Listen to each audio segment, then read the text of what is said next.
What is going on, Don't Unfriend Me Nation? Welcome to the Don't Unfriend Me Show. Matt Spear, Leroy Jenkins in the house. God, I can't wait till October so we can stop using that stupid name. Good to have you here. Hey, Leroy, people said you were a little low last show, so let's bring it up about 20%, if you don't mind, and do a quick sound check. Check, 1, 2. How's that sound? That sounds good. So, yep, looks All good. right. We're both in a little bit in the yellow, but not in the red. Welcome to the Don't Unfriend Me Show, folks. We've got a good one tonight. Lot to cover. We'll talk a little bit about Operation Studio Chuck Peterson and where we stand. I'll be honest with you. I'm finally hitting my groove. First few days, exhausted. I tore cartilage in both ribs, so that's been slowing me down. When I was lifting those 150-pound doors with my arms and traps, I tore cartilage somewhere in the ribs, and it's painful. It sucks.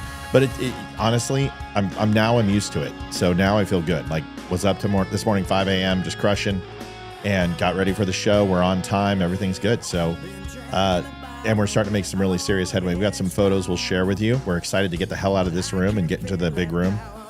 In fact, it's empty, and we're sitting in there just relaxing as a family because it's comfortable and it's awesome.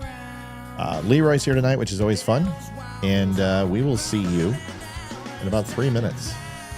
Anything to add, Leroy, in 5 seconds? No, I think 5 seconds is too much. Let's roll. Good timing.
Hey, Hoax wins here. Check out our friend Matthew Spirit at his podcast at The Dumb Show and his website, don'tunfriendme.com.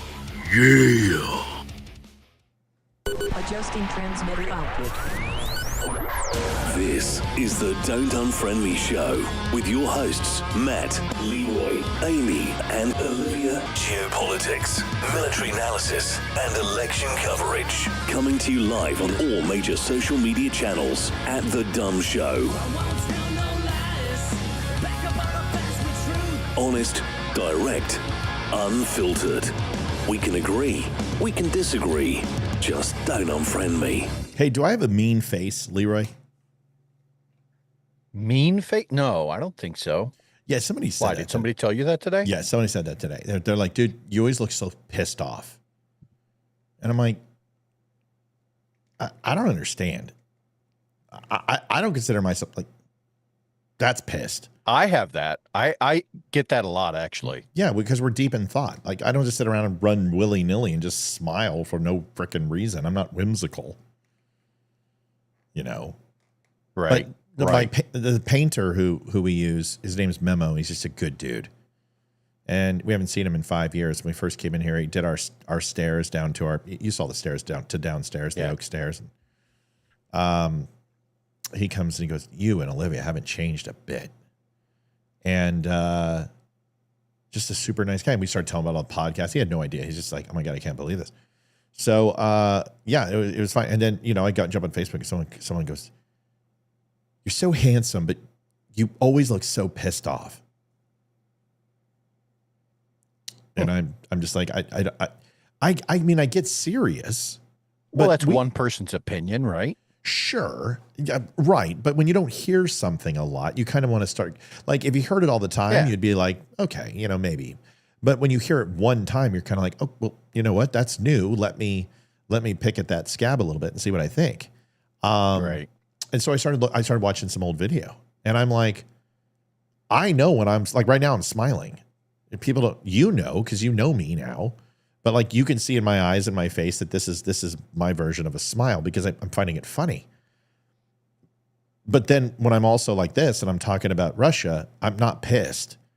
But I think that the lines of delineation between my smile and my resting pissed off face are too distinct for some people to pick up. I think that really is what it's about. Yeah. So. Well, there's a nuance there, right? And maybe what that means for that individual is they just don't know you well enough yet. Yeah, that's right. It's their fault. It's not my fault. How can it be my fault? It's their fault. It is their fault. Thank you so much. See, I knew it. I just I do victim blaming. I do victim blaming all the time. So yeah, this is the banter that I pay for, but don't pay you for. But if I could pay you, I'd pay you for this. Welcome to the Don't Unfriend Me show. This is my good friend Leroy, who, I have made more internet friends. I kind of feel like single serving friends from Fight Club, Yeah. But I've made more quality friends from this show, not over my whole life, because military, there's a lot of people I still talk to. But I just, between Damani and yourself and Chris Peranto. Chris Tonto sent books today. Yes, Chuck got his book, so now he's got one from T.S. Dixon and Tonto sitting here waiting, hardbacks. That's awesome. Well, Ethan got 2 books as well, and he took the time to write two separate comments for Ethan, because Ethan wants to be on the SEAL teams, and he's like, it's going to take integrity, and it's going to take the inability to quit, never quit, right? Or the inability to quit, so you can't quit. And wrote these 2 passages for Ethan to read the books, and he didn't even ask. He just did it, and I thought that was great. So, and then we found out today, because Carrie Sprick, somebody who I've been hard on in the show, because let's face it, she was a cure. She's going to say she wasn't a cure, but she was a cure. And I'd like to say she's a recovering cure, and honestly hasn't frustrated me in at least 6 months, which is great. So has become kind of someone who I talk to now through Messenger, and she sends me stuff, and she throws me a screenshot of her talking to Ted Nugent about the Don't Unfriend Me show and asking if Ted will come on. And Ted's like, here's my wife, sounds like his booking agent. Here's her personal email. Let's make it happen. So sounds like we're getting Ted Nugent on the show sometime soon. Right. Dude. Right. It's only like Roseanne Barr, Laura Logan, Tonto, right. T.S. Dixon. We're just going to go ahead and throw in. And we've got a couple of other guests that are booked dude, we got, and Jeff Bondi. Yeah. Reporter, columnist, Ted. Really popular. We got, so, yeah. It's funny. So if we end up getting Ted Nugent sounds like we're going to get the Ted show, Nugent. I think, right, that it would be highly inappropriate for Facebook to edit the introductory song, which has to be Stranglehold, right? I guess. I mean, I don't know. I'm kind of preferential to the damn Yankees of Ted Nugent's work, like, High Enough and stuff like that. More of the softer side of glam rock from Ted Nugent, even though, I mean, he's a screaming guitarist and amazing. I just thought Damn Yankees did some amazing stuff. But it is what it is. It's Ted effing Nugent. Who cares? I mean, Right. the Bowmaster himself. Let's bring up 2A and see how far you can spin him up. No, this is the thing I would say. It's just like, I'm changed. I'm glad you can see, a couple guns behind me because I'm going to turn them in. So I'm going to turn them in for $175 a piece. No, I just would love to talk. Just listen to Ted talk, because he's, he's an amazing dude. Carrie, whatever. I didn't have you confused. You don't need to defend yourself. You're fine. You're in a good spot with me. It's amazing. But the fact that Ted Nugent has a good chance. I mean, when they give you a personal booking agent's address, they're coming on the show. And the thing is it starts with like Tonto, and it starts with Damani, and it starts with, Laura Logan. When those people come on the show, it gives you credibility. And when you have credibility, other people take the jump. And I'll get it with Eli. Started with Eli Crane. It did start with Eli. It started with Eli and Trey. It did. And drinking whiskey with Eli turned into this. And someone, Patricia said, if you get a word in edgewise, what's funny is that I don't do that in interviews. Like, I wait for the opportune moment, and if I want to say something, I just say it. And people are respectful. Like when Tonto would go, he went on for 5, 6, 7 minutes, and I'd like, well, wait a second. When I asked him about the M249, and I was like, you were rocking that? I mean, you're the smallest guy in the squad. What the hell are you? And you're wearing shorts. I mean, how many burn marks did you have all over your legs? So the fact that he was carrying that, it just shocked me, because that's the truth, is that usually the small guy winds up ending with it, because the big guys get hit. Let's just be honest. The big guys go down, twist a knee. They're taller. They're like, it's usually the smaller guys, more nimble guys last longer in a fight. They're also tougher to hit, and they can get low profile and all that. But it doesn't matter. He did great, and he let me talk and let everyone else talk, and it was great. I can't wait to talk to Ted Nugent. Like, if that takes place, that's ridiculous. But we've got some great people coming on. Like I said, it's Jeff Bondi, right? Or is it Dave Bondi? Someone help me. Now I got to look. So why did Eli quit? What do you mean? Why did Eli quit?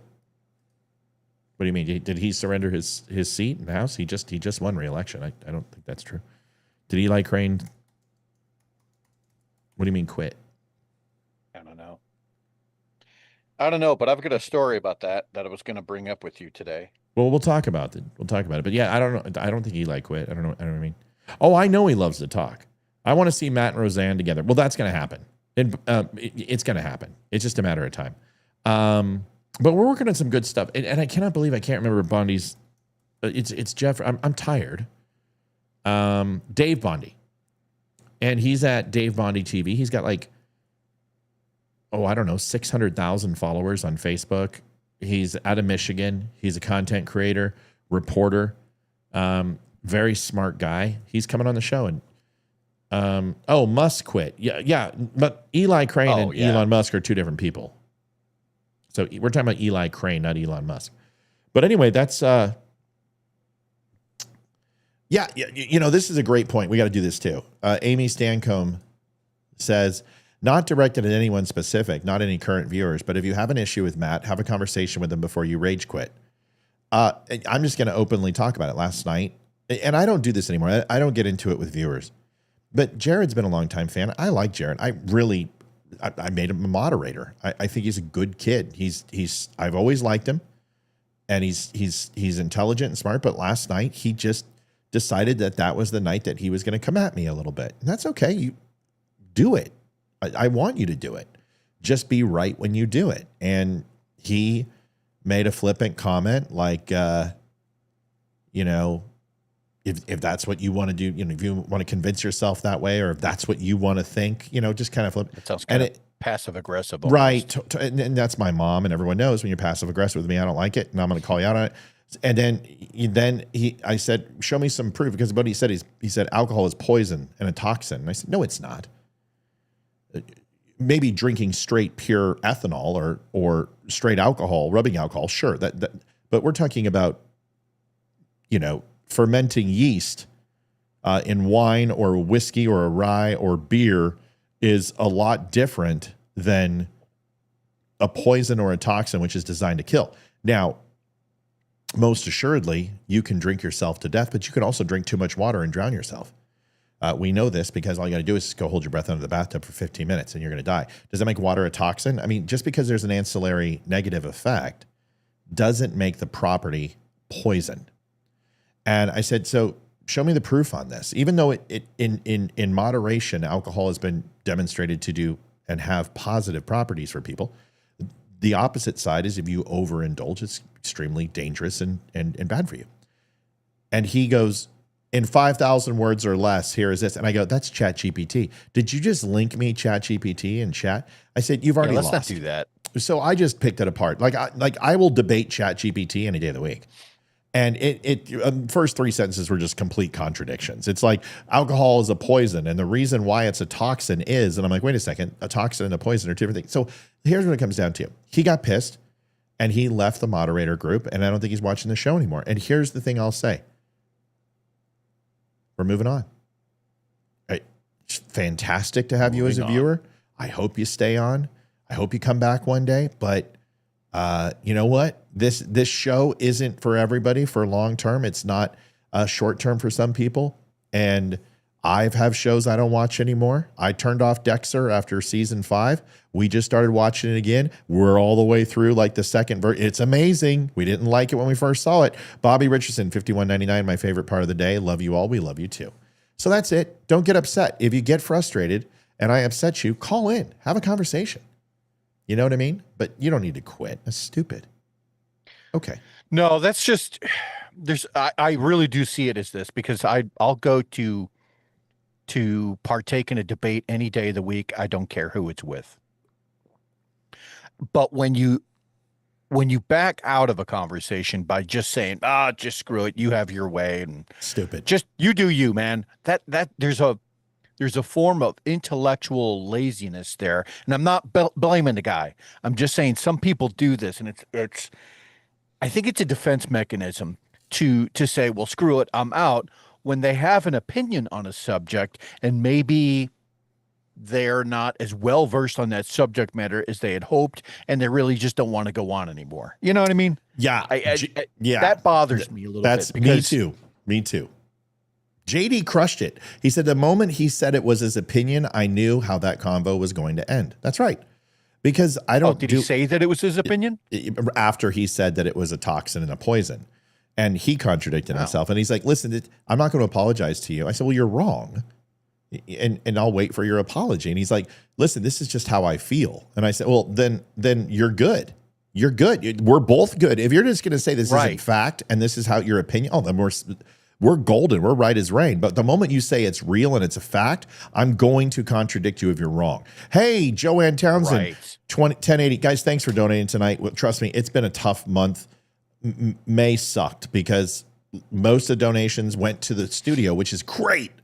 But you guys, thank you. This one, I'm seeing the donations come in. I think people are feeling it. They know that they just read the room. So thank you guys for helping us hit it. Somebody says, I'm not going to say Matt has never pissed me off, but he is willing to work stuff out. He deserves a lot of credit for that. I love people. I'm going to stand my ground when I'm right.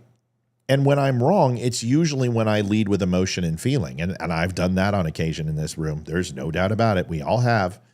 And I usually will make amends. Like I wanted to reach out to Jared last night. He said, you know what? I wasn't wrong. I'm not going to reach out to Jared. I didn't cuss him out. I didn't insult him. I just said, you're wrong. Right. And if being wrong hurts that much, then this isn't the show for you. That's it. Right. Okay. There's one of the founding fathers, there's this famous quote, and I want to say it's John Adams, says, if the truth, if they can't accept the truth, let them die. Something along those lines. And yeah, that's pretty much what it is. It might have been Madison. Fucking bold, dude. You say it was Madison? It very well could have been Madison. I thought it was Adams. It's either Adams or Madison, one of the two. For some reason, Madison screaming in my head, but I've read the quote for sure. But we all do. I got my construction pencil. My favorite thing in the world. Like this thing just like lives with me right here. It's just all day long. Like, it's amazing. I'll keep it there. Chuck says, I would guess he's a recovering alcoholic. They must believe certain things. No, listen, he very well could be. And I don't mind that. What I didn't like was the insinuation is that somehow I was. Immanuel Kant. Was it Kant? Immanuel, yeah. If the truth shall kill them, let them die. I had no idea. Immanuel Kant. Somebody said that from 1776 to 1786. Somebody said that. Like Franklin said it, Madison said. I'm telling you. Yeah, it was paraphrased by Ayn Rand. That makes sense. But the original quote came from Immanuel Kant. Okay, now I know. I've heard it somewhere else too. Like I've heard it like somewhere like in the Goodfellow letters or the Federalist Papers, the Federalist Papers or the articles. I've read it somewhere. Somewhere I've heard something like that similar. But Ayn Rand would definitely fill the gap for me. Okay, Chuck. Anything? Do you need some help? Are you recovering? Kids right here. I know I was making the joke that we were talking about alcoholism, but listen, I don't hold any ill regard towards Jared. I don't hold any ill regards to Kyrie or any of the other people who've left the show. Sometimes a little bit of scorched earth makes the plants grow. Okay, that's all I'm going to say. It makes the plants grow, and it's totally fine with me. And I hope he comes back. And there's a lot of people who've left, and then they come back and they realize they missed something about the show, and realize they come back with some tougher skin and some thicker skin. Listen, you got to have thick skin on this show. So if I was sitting here and preaching to you, hey, toughen up, and I wasn't taking hits, then I'm a hypocrite. And then you shouldn't watch me. My kid just handed me this, and I didn't realize it tastes amazing, but it's a classic prebiotic, probiotic, and I'm like, dude, I'm gonna end up having to. You really are here black. In a few minutes. It's great. That's amazing. Great Love drink. the shows with you and Leroy. Keep up the good work. Thank you guys so much for the donations. We appreciate it. All right, well, let's get to the show. We got a lot to do. We're going to talk about some things. Olivia broke information last night in regards to the Ukraine attack in Russia, and she had some personal data that from a source that wasn't in the news. Well, it's my understanding, and you can confirm or deny this. This person is literally like. Is a Bravo player in the cabinet. And so this is somebody who has the President Trump's ear, but doesn't report to President Trump exactly. And she's had this source now for almost 2 years, and we get a lot of stuff from this guy. It's my understanding is that they used modular log cabin homes to build up around strategic points in Russia, and that's where they harbored the drones that launched the attack, and that's why they were able to get so early on and get quickly and beat their integrated air defense systems and early warning systems, because those Bear Foxtrots are their third stage of nuclear deterrent. I mean, we know their first stage is absolutely their silos, right. Second stage is their subs, and third stage is Bear Foxtrots to clean up the mess and re-impact targets that weren't destroyed.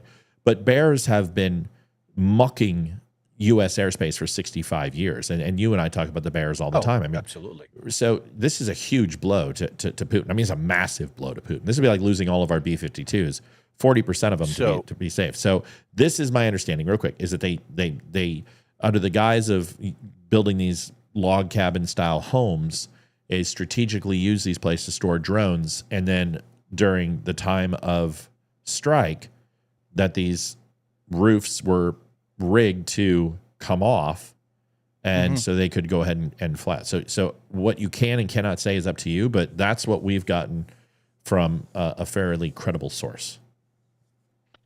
I would have no reason to question that whatsoever. I would just point out something that I read today, and it's funny. Okay, so just so that everyone is aware, when you go into a SCIF, and there's 3 subsystems that you can work with, that you can log into. And one of them is like a top secret system. Another one is a secret only system. And then there's the unclassified stuff. And that's actually where you just do your time cards and stuff like that. Check email. I will typically look for some of the news on the high side. And that's what we call that. So when you log in and you're like, there's several different pages and they're all broken down by AOR. The AOR that you would want to look for is EUCOM, right? And that's not classified. Anybody can log on to EUCOM's unclassified site right now and kind of get an idea of what their news looks like. And when you're on the high side, right, it's the same thing, but way more detailed. You'll get more information, more pertinent information. And so I say that to say this. This is not something that I got anywhere off of the high side, because I wouldn't tell you that. It's all classified. What I will say is that the math behind the following statement checks out, and I did check this. Initially, it was reported that the 41 bombers that were lost was the total dollar equivalent of around $7 billion. That's wrong. Actually, it's far worse. Yeah, it's much worse. It's $7 billion of aircraft from when they were made, but they don't make those anymore. That's right. Bear Foxtrots haven't been in production in 30 years. Yeah, at least. And the backfire, not the backfire, maybe it is the backfire. The other strategic bomber that was hit, several of them, fell out of production in the 90s. So they have no means to replace those exact aircraft. The only thing that they could do would be to buy bigger and better and newer aircraft. Because of that, the actual price tag for everything that was destroyed recently runs closer to around $12 billion. So $12 billion worth of damages were inflicted in the span of a few hours. Amy, get Jared's contact info. I didn't think about him being an alcoholic, and that's something that I should remedy, because you know what? I didn't think of it from like an existential point of view, that alcohol is a poison to the people who have addictive personalities, because I agree, because opioids are a poison for sure to me.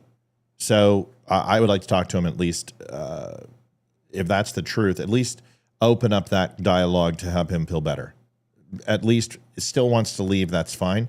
But I can at least openly admit, hey, you know what? I didn't think of it from that aspect, and that's a very good point. So that's a lesson learned by me, where I can reach out to him and at least maybe not apologize, but at least amend the conversation to say, listen, if that was your take, I completely understand. That wasn't what he said, but if that is where he's coming from, then I understand it. So I'd like to talk to him. It looks like the folks, we broke this here. I didn't see this on Fox.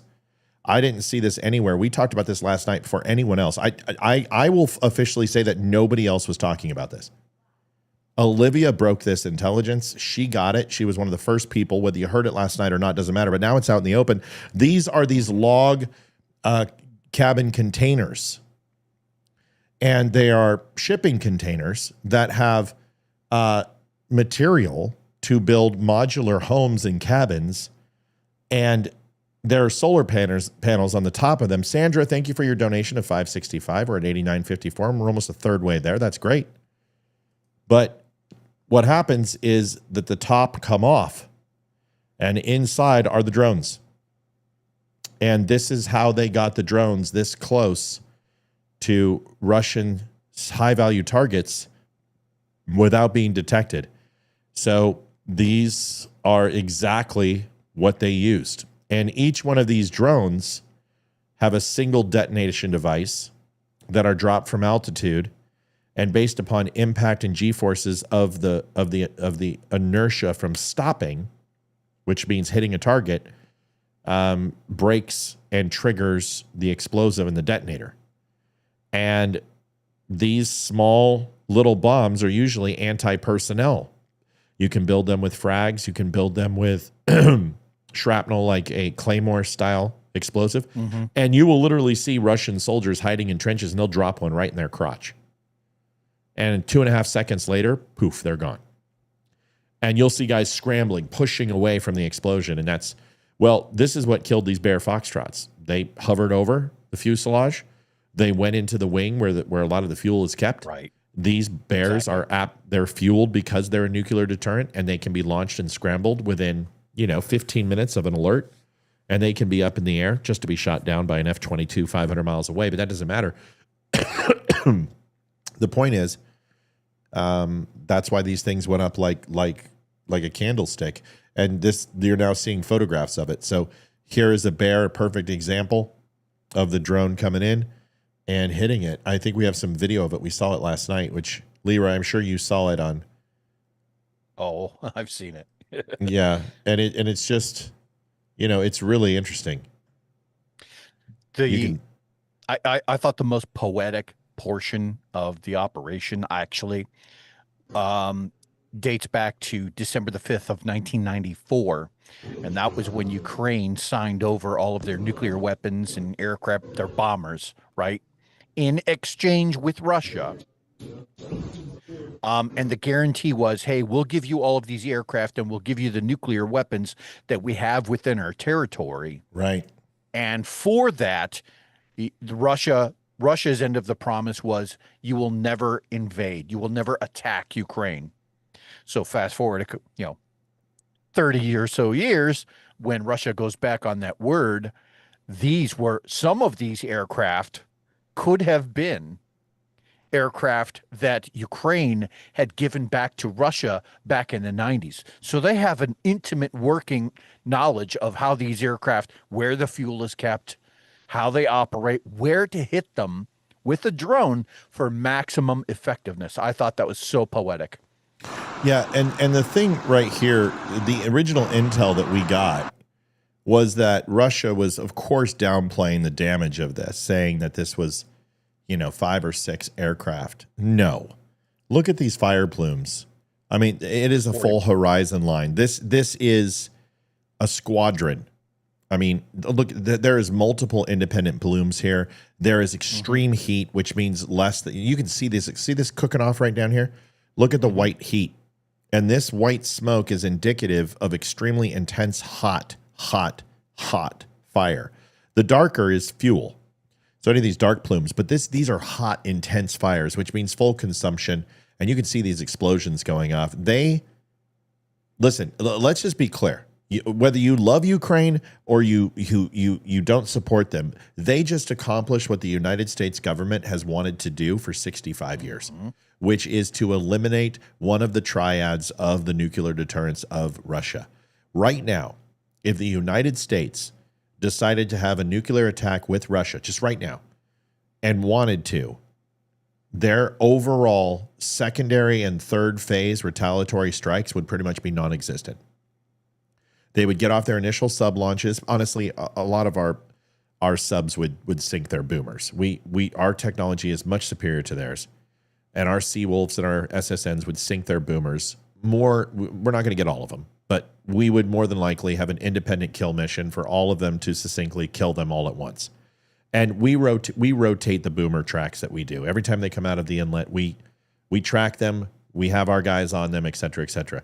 Our job is to shake any type of Akula, or I don't even know what type of subs Russia's using now. In fact, I think they're probably still using the Akula class or a modification of it. They still do operate several Akulas, but the big ones these days are the Bori. That's or Bori. I'm never sure how to pronounce half of the Russian shit. It's bullshit. But that's their big boomer. And then the I think what's their fast attack number boat? of smaller attacks. Yeah, what is their fast attack boat? They have several of them that are under construction, but I don't think they've been launched yet. See, I agree. I knew that they had several third and fourth generation style subs, but I still think it's the Akula, bro. I'm pretty confident they've modded the Akulas, latest and greatest torps and radar and sonar, et cetera, and target acquation software and the Yesen. Oh, that's right. Yep, I know. Brand new. Yep. But that one's been like what, 15 years. I heard about that, rumors of that when I wasn't in, but I was still scratching the surface. The Yesen. That's right. Yessin. Yep. But that's the point, folks, is that if you eliminate their subs, which honestly would probably, you're not going to get them all, but you're going to do fairly well against that. That really leaves their silos. And in a first wave of attack, trust me, our first targets are their command and control, their radar defense systems, early warning systems, and their silos. So in a surprise attack, this makes them extremely vulnerable. Now, we're not going to have a nuclear war with Russia, but if we wanted to eliminate Russia right now, it got a lot easier. And that's something, like, if we would have lost 40% of our B-52s and our B-2 stealth bombers, the United States would be shitting a purple Twinkie right now. It's like losing the carriers in Honolulu. That's what it's like. Well, this attack was, in fact, so impressive that dated just yesterday on defensescoop.com, that one of the headlines is U.S. Army is already taking lessons from Ukraine's drone attack on Russians' strategic bombers. I mean, that's a hell of a Yeah. that's Yeah, a but super big victory for Ukraine. But this also makes us vulnerable in a sense because luckily we're not ready to repel drones, and there are plenty of other countries who are well ahead of us. This is where the Golden Dome wants to come into effect. But integrated air defense systems pretty much cover Washington, D.C. Integrated air defense systems are in NORAD and SAC and a few other key critical places. But you just simply can't do that with drones. And drones are multiple independent targets that really, unless you have some system like CWIS or a phalanx system or another air defense system in very pivotal locations, which we don't have, you're susceptible, and so are our bases. So this is where the United States is going to rely even more heavily on the United States Navy, and this is why Russia is and China are creating hypersonic missiles to take out our carrier fleets. They know this is our advantage. And hypersonic missiles are very expensive, very, very fast, and very easy to take down if you can have an intercept system. So you're not going to launch 100 of them. Useless. Yes. Against a target like a drone. Yeah. Completely useless. Yeah. Because you wouldn't spend that much money on hardware for a hypersonic missile that's not what their purpose is. A hypersonic missile, the entire idea behind it, the concept behind it, is that it is far more stealthy than a ballistic missile, which has to go up and out of the atmosphere. They call it exo-atmospheric. That's what a typical ballistic missile does. A hypersonic missile does the same thing, but at much lower altitudes, right? So they're just as fast, actually faster, but they don't have to leave the atmosphere. So there's far less chance of a radar being able to see a hypersonic missile due to the curvature of the Earth. And that's where the Golden Dome is. People need to understand is that the Golden Dome is a lofty ambition. Tina, that link doesn't work for me. You're going to have to send it in Messenger, y'all. Sorry, guys, I'm running show. I can't. You're going to have to get a hold of Olivia and have her. I don't know what we're talking about, and I can't read all this stuff. So I don't know what we're talking about. What's going on? Someone brief me. Timothy Foster says, if we go after Russia, Putin will send nukes, and I would not blame him. The United States isn't interested in going after Russia, and they certainly don't need to. All they need to do is keep funding Ukraine, and Russia is going to deplete their resources to a point where they're no longer a threat. We've already set them back 2 decades on the world stage from a militaristic standpoint. Who cares? We can do this indefinitely. We can fund Ukraine's war indefinitely, and Russia will have all of their systems degraded to nothing. I'm not worried. And the thing is their nuclear deterrents will continue to collect rust and be obsolete because honestly, 75% of their silos are dead silos anyway. Right. Yeah, they're dead silos. They just, in another 10 years, their nuclear warheads will be undeliverable to the United States. Unless, and if you just taking out their bare foxtrots, you think they're going to go ahead and spend on a new bomber that they haven't even begun developing yet? Yeah. Russia's in deep shit. And honestly, here's what's going to happen. Russia is going to continue to degrade, and China is going to go in there and fucking invade Russia. That if China hits anybody, they're going to hit Russia. It just makes the most sense. They don't love each other. China's the big papa, and little brother's Russia. And China, it makes sense for them to be close to Europe. Natural resources in Russia, the landscape, the access to the North Atlantic. It just makes sense geographically because to take Russia. Think about the geopolitics of that. Yeah. The number 1 and number 2 exports out of Russia are oil and, food and things like that. And what China's number 1 imports are fuel and food. So Russia has everything that China needs, minus the people. Yeah.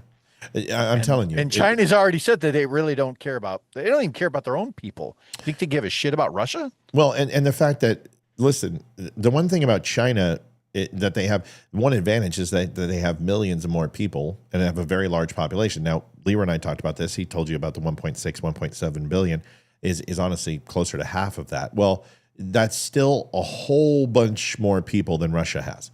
And they're connected.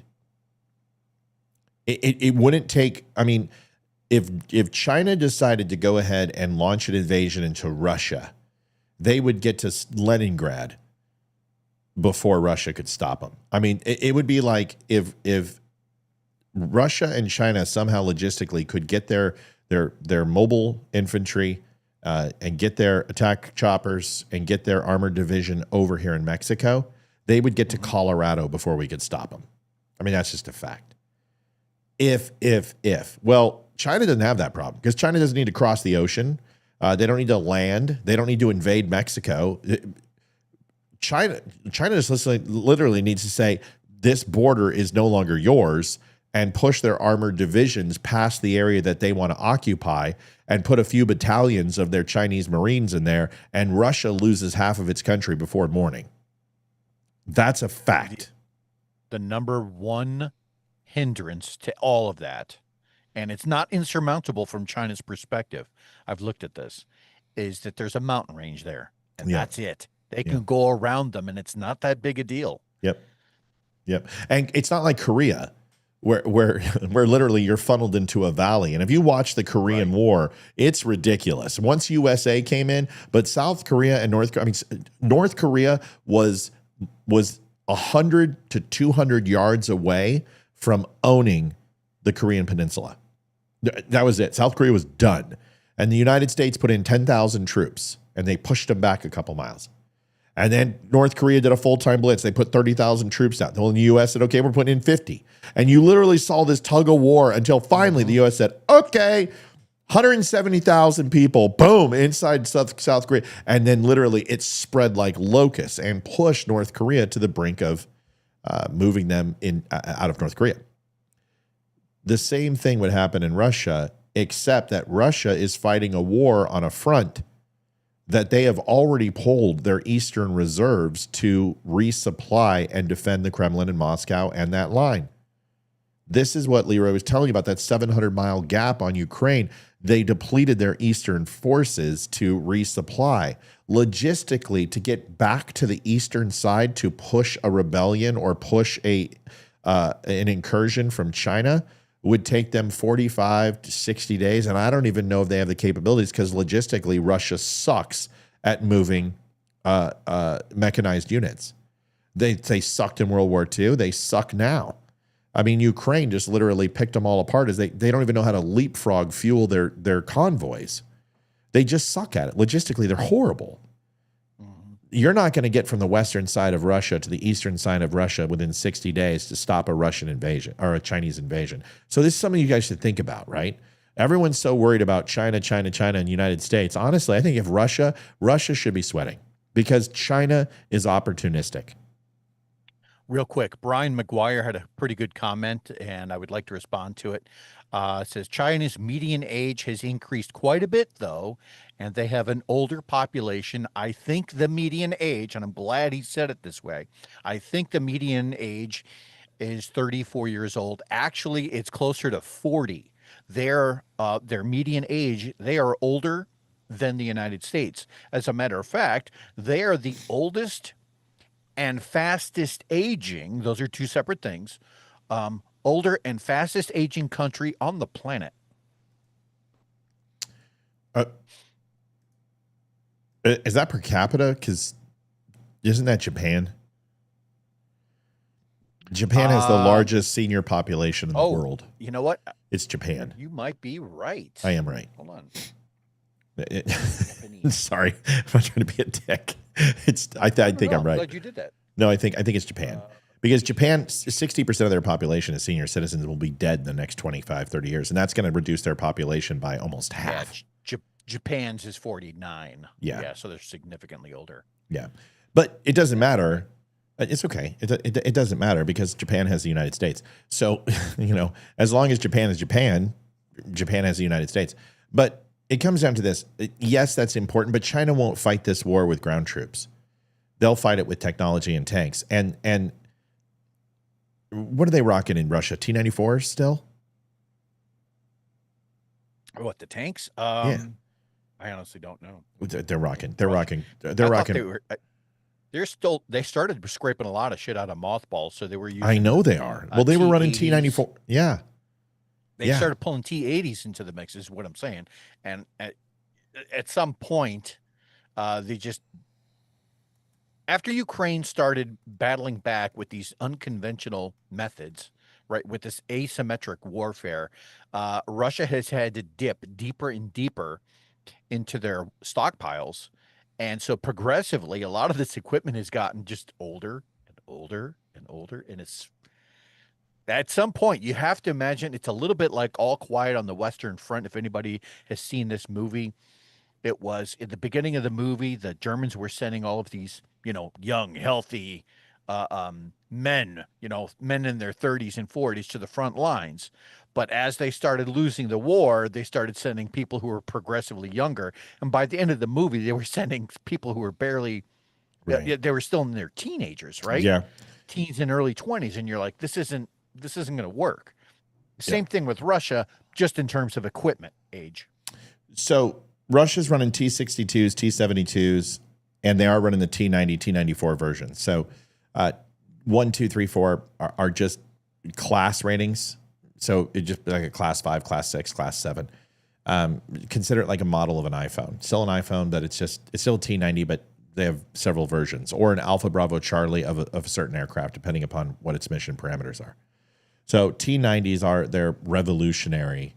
And then their next phase, I think it goes to like the T-14, which is just stupid because it just completely screws up the number systems. But I guess they didn't like the T-100 because then that would be Terminator and Cyberdyne systems, and they would get copyright violations, and they don't want that to happen.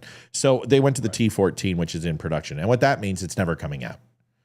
With Russia, they've got a lot of things in production, but this just means it's never going to come out because they don't have the money. Well, they can never bring anything to scale. Right. The new pack, the T-50, the F, what is it? The Felon, the one that was in Top Gun Maverick. That thing. Yeah, whatever that piece of shit. In total, and I can't really say, I'm not supposed to say anyway.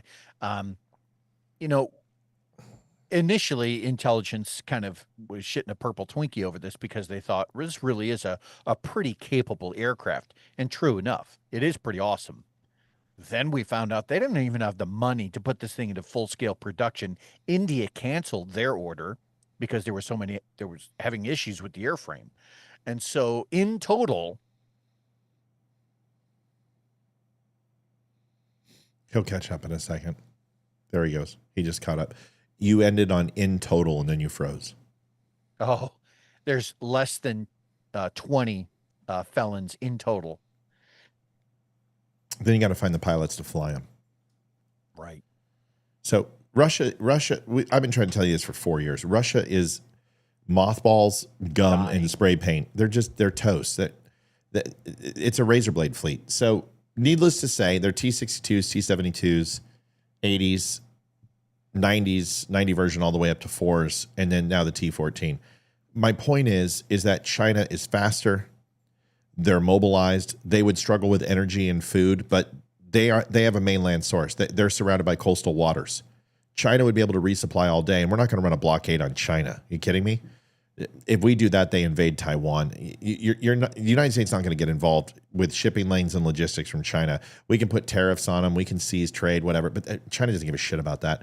They'll just kill their people for whatever they need. They'll just squeeze the energy consumption from the outlying rural villages and pump them back into the military-industrial complex. They'll just kill millions of people. They don't give a shit. But China, I'm telling you, China could take a third of Russia within 24 hours right now. And now that your Bear Foxtrots are out and you don't have any retaliation against Shanghai or anywhere else, now you're talking about nuclear deterrent. And Putin's not dumb enough to launch nukes into China or Russia or United States. Nukes are a pipe dream. And he's crazy. He's not fucking crazy. There's a difference. If he was the Shah of Iran, You want to know what the irony is? Yeah, tell me the irony. That most of China's most capable bombers, strategic bombers, they came from Russia. Right. So Russia could see a day where they have their own H-6 bombers being used against them. Yeah. And it's, listen, last point about this whole thing, and then Leroy can put a button on it, is people are like, didn't China help Russia?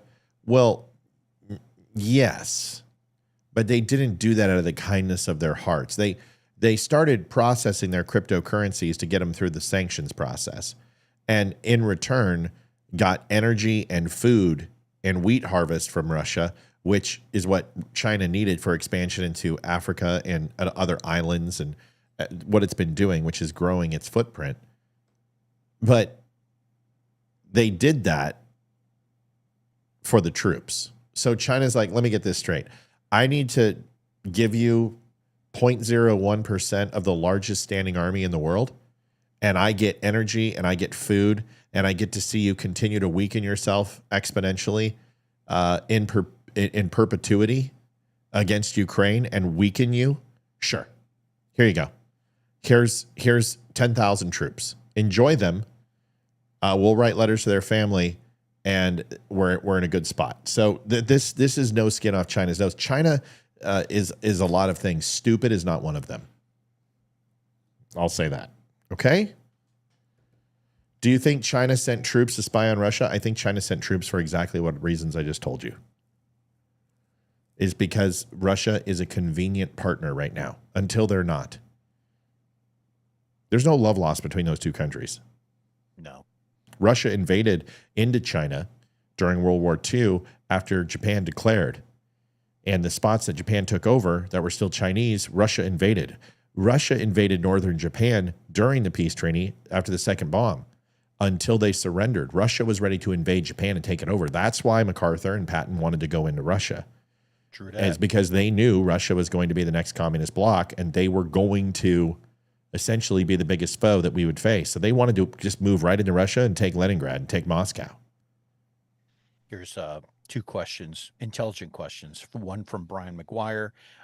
Says, I know years ago when I was still serving, we were selling F-18 fighter jets to Australia. Did we ever sell to Russia? Short answer, no. There was no equipment that I'm made aware of that we have ever sold to Russia. Ever. And then another question from Loretta Lewis says, do you think China sent troops to spy in Russia? I answered that. You handle. Well, no, I already answered that. I think Yeah. no, I don't. No, because China's intelligence unit is mainly ELINT. Their human intelligence is honestly college people and replants and people they put in the United States. Their human intelligence gathering is actually shit. Their electronic intelligence is fucking off the charts. It's the best in the world, hands down. Right. Think of Russia and what they're struggling with right now. They had an educational collapse of their system back in the 90s. Thank you, JD. So in 1990, thank you, JD. They were plunking all sorts of money into their version of an apprenticeship turned to whatever the intermediate one is, and then finally the master. That's how they used to train people in their skilled trades, right? That system collapsed in the 90s, and they never had the money to reconstitute it. So today, the highest level of cadre, the smartest people in Russia are people that are deep into their 60s. Okay. Now I say that to say this: if you are China and you are looking to steal intellectual property, you're not going to go to a place that is near bankrupt because they're not making anything that's really significant. You're going to send people to steal intellectual property from the technological leader of the world. That happens to be us. So there's really no need to spy on Russia. Nobody wants their shit. Truth. Now, if this was 1980, it's a completely different conversation. Different story. But that has a lot to do with Nazi scientists and making nuclear weapons and warheads. Amy just asked, this is great. Listen, we have topics on the show, and some people get mad. We've lost 2 great viewers that I absolutely loved. And it still shocks me we lost these people. I think it was for another reason. But they're like, you don't cover every topic on your show. Yes, we do. We just sometimes don't get to it. You know what I mean? We'll get to it the next night. But this is important. This is the stuff. Who cares? This conversation is gold. You're not hearing this anywhere else. You get to hear it here. Right. We've got 400 people on. They're listening to this because they're like, holy shit, these fucking guys know what they're talking about. Or they're really good liars. It doesn't matter. You don't know any different, so who cares? It's both. It's both. We're just our government trains us very well. So here's the thing about Russia. The spy balloon, guys, this whole spy balloon has been blown out of proportion. It essentially was a microwave with a freaking with a balloon. It had gyro propulsion, very nominal ability to change course. There is nothing that they got that they could not get off of satellites that are geosynchronous with those spots already right now. China has some of the most advanced laser recognition systems, satellite systems. Topus, for one of them, is one of their most advanced systems ever. It can geomap something to like 2 centimeters from space. It is incredible. And they do stuff all the time to measure the atmosphere, measure ground swell, erosion, everything else. And the Topus system is one of the most advanced in the world.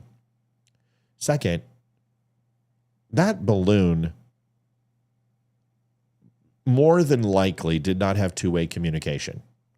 I believe it's what's known as a storage data collection system, which would take random photographs, intercept radio signals, things like that, and then they would fish it out of a neutral international water, or when they have the ability and range to sync up with that thing, download data. But it's my understanding that it was very simplistic. It was not designed to be, this masterful.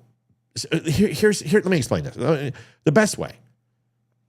There's a movie that Leroy and I both love that I don't know if he remembers how much I love it. And it's called, it's not The Final Countdown. Essentially in it, this aircraft carrier gets launched back in time.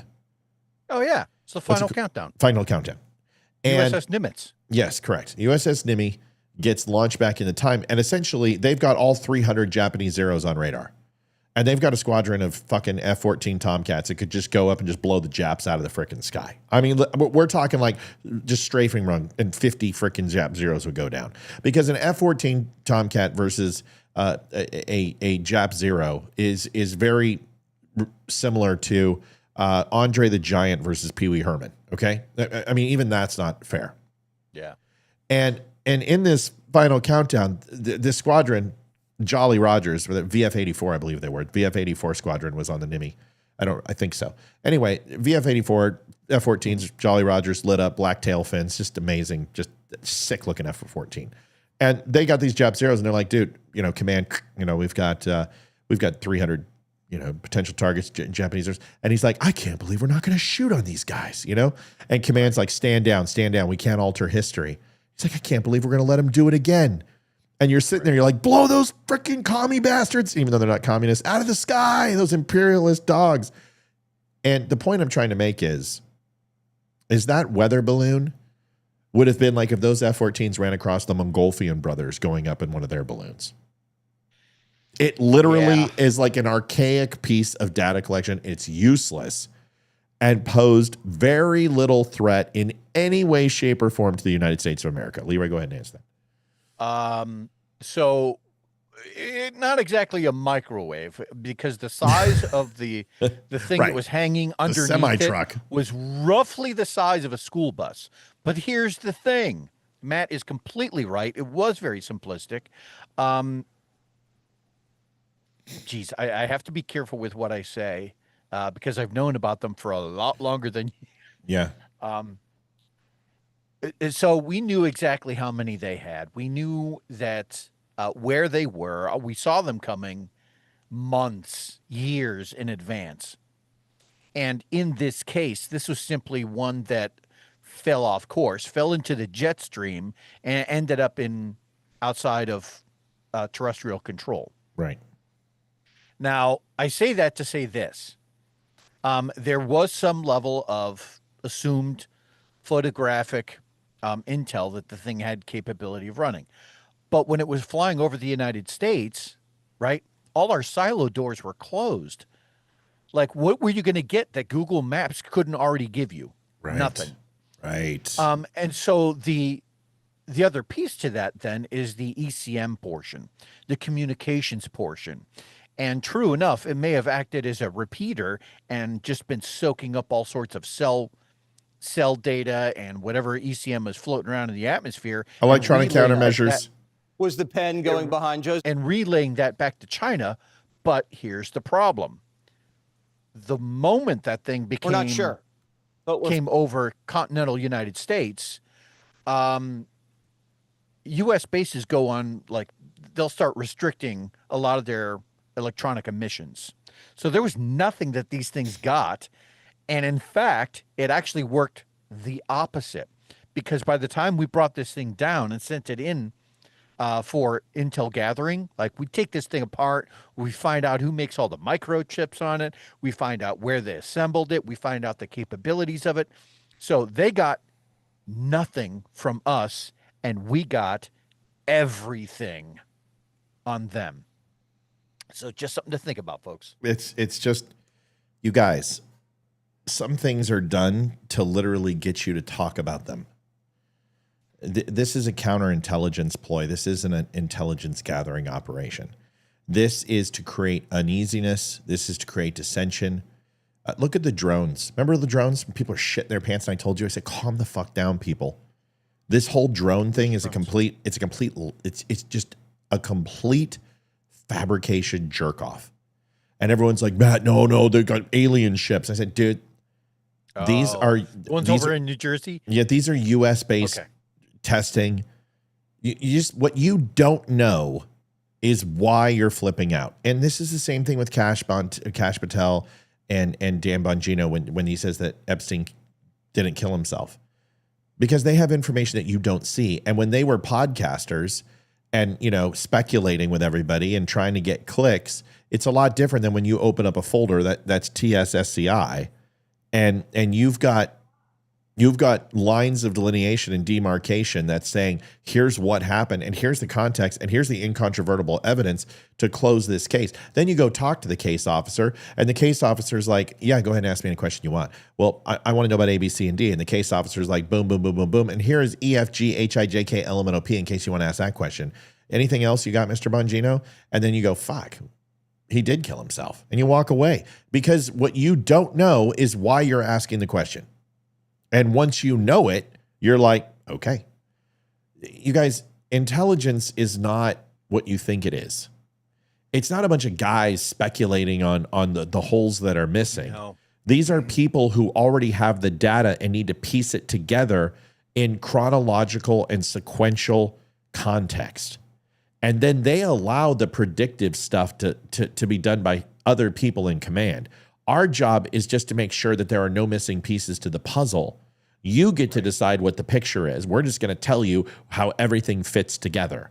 That's what these guys are telling Dan Bongino and Kash Patel. And Kash Patel and Dan Bongino are going, oh, okay, well, maybe I didn't know as much as I thought I did on my podcast.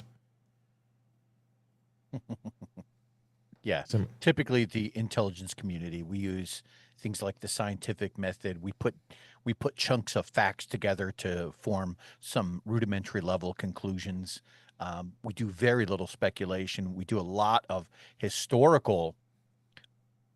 Nope, you're good. Nope, just to raise your voice. Raise your voice. It was too subtle and beautiful. We do a lot of historical trending, which is to say that if something happens, we will look back and compare that singular event, unique event, to other events that were similar in nature, so that we can gain a little bit better understanding and maybe a little bit.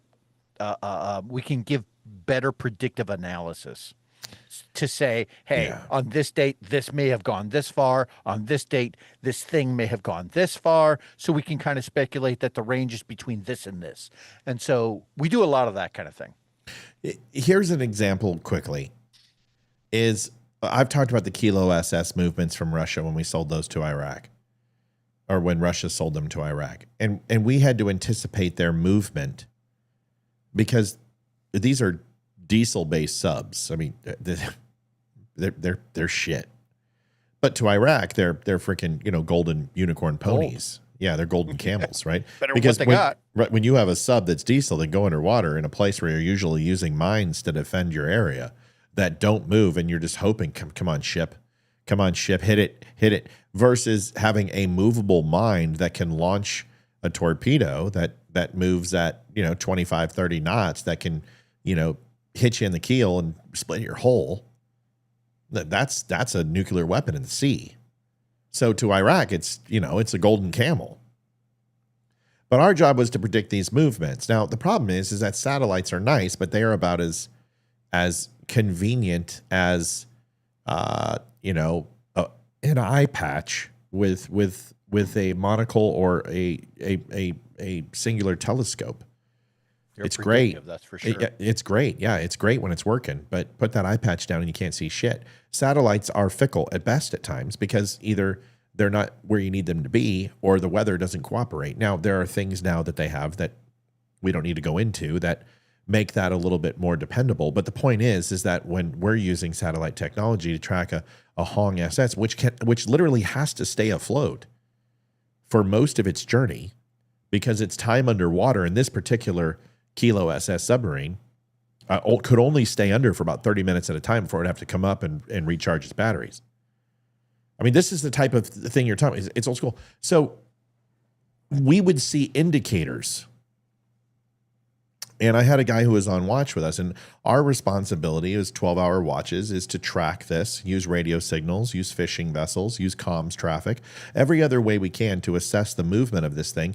And most of it was fishing vessels would see this thing, or it would pass close enough to land where people would see it go by and you would hear it on a radio station, or you would hear it, but government officials on open phone lines, whatever. And you would use this intelligence to try to track this thing, and also its top speed, its current nautical heading, where the most efficient waterways were going based upon the current swells and movement and all this. And you would predict what the captain would do, and your navigation officer to figure out where this thing would be. And that was our job. And I had a guy with me, and I'm not even going to mention his name. And every time we would hear one piece of intel, this guy would pretend it was Bigfoot and make these bold predictions. I knew it was going to go here. I said it was going to go here. We got a sighting, so therefore it's here. And I'd be like, bro, calm down. This is still the likely course. This thing did not go 60 miles west away from the mainland on a crippled Kilo SS submarine that probably is going to stay 3 miles offshore so they can swim to safety and have a chance. They're not going to go 60 miles deep away from mainland. Your intel is sour. I don't believe it's right. Let's hold on and let's get a secondary and third confirmation before we start running this up the flagpole and we get fucking taken off a gold watch. Lo and behold, 15 minutes later, we get a squawk. This thing was seeing 2.7 nautical miles, bearing blah, blah, blah, blah, blah, going at this speed. Fishing vessel went ahead and passed it. And then he would look, and I would say, that's let's wait. We'll get some more information. Maybe we'll get a satellite blip on this thing. We'll figure it out. Maybe we'll get lucky. We'll have a surface vessel for the United States Navy or a shipping vessel. Let's just wait. And lo and behold, within the next 30, 40 minutes, we would get some other piece of intelligence that would confirm that it's still on the same bearing that it's been on for the last 3 fucking days, and it's going the same speed in the same place. And they are hiding this like literally, a woman wearing a pink boa on the top of the Empire State Building is hard to spot. But every time any other intel would come in that would be different, this guy would squawk. I knew this was going to happen. My point is Calm down. Calm down. The information you get, it's not your job to go off on wild predictions. If you have 5 pieces of intel that tell you this is what you're seeing and one outlier, then the outlier is kept for future considerations and it's put off to the side.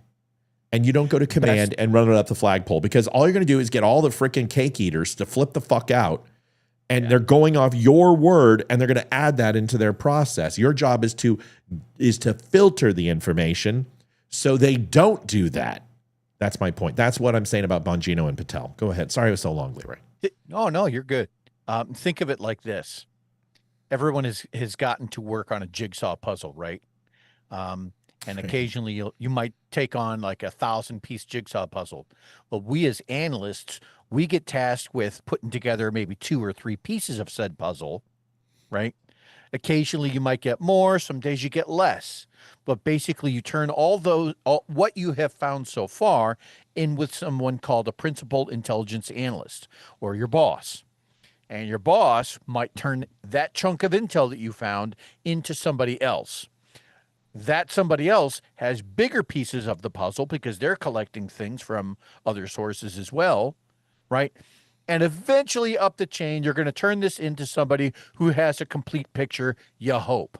But you as analysts, you're dealing with much smaller pieces of the puzzle. And usually that second level of command is the Lieutenant JG. It's some fresh dick who's a ring knocker they don't know who it. doesn't know shit. And if you go and you are going to be when you next shore duty, you'll be painting the fucking galley in blue paint. If you go ahead and give a Lieutenant JG information that makes him look bad to the first lieutenant, your life is done. You're toast. You're never going to enjoy another segment on that ship, at least until you get back and the Lieutenant JG targets somebody else, which is usually the CT guys and the crypto guys. Because the thing is that Lieutenant JGs, when you're out to sea, don't know how to stay in their lane. And I cannot tell you how many times Lieutenant JG Corey would leave the JIC and go fuck with the CTs or the EW guys and literally start pissing in territorial waters that weren't his. And I can't tell you how many times that guy had to go sit in front of the captain because he could not stay in his lane. You don't want to help him get out of his lane. Your job is to give him, he's a mushroom. You feed him shit and you keep him in the dark. That is the way you treat your lieutenant junior grade. It's just until you know. And when you know, then you're set because you're going to make him look good. Then it's going to make you look good. And all the chiefs know, all the master chiefs of the boat know that it's you. They know. They don't trust that. They don't like that cake eater either. Chiefs know. They know who is shit hot on their boat, and they know who isn't, who's a soup sandwich. All right? All right, good conversation. Are Russians throwing their best weapons at Ukraine? No. Their best weapons is a nuclear warhead. It's their best weapon. I mean, the job of a weapon is to kill as many people as possible. That puts your enemy in a position to surrender. That's a nuke. You drop a nuke on Kyiv. Do you think Ukraine's going to fight tomorrow? No. I mean, we're going to be at World War III. The general philosophy behind the Russian strikes has been to use the least expensive weapons until you don't. Yeah. Right. And when you do use a hypersonic missile for the very first time in history in an actual war situation, you're going to make a big deal of it, which they did.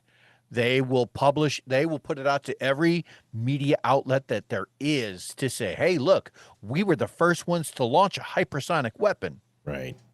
So that's true. That's but other than that, they typically go with the least expensive option, which in Russia, that means people. Yeah, this is a great point. So it's kind of like this.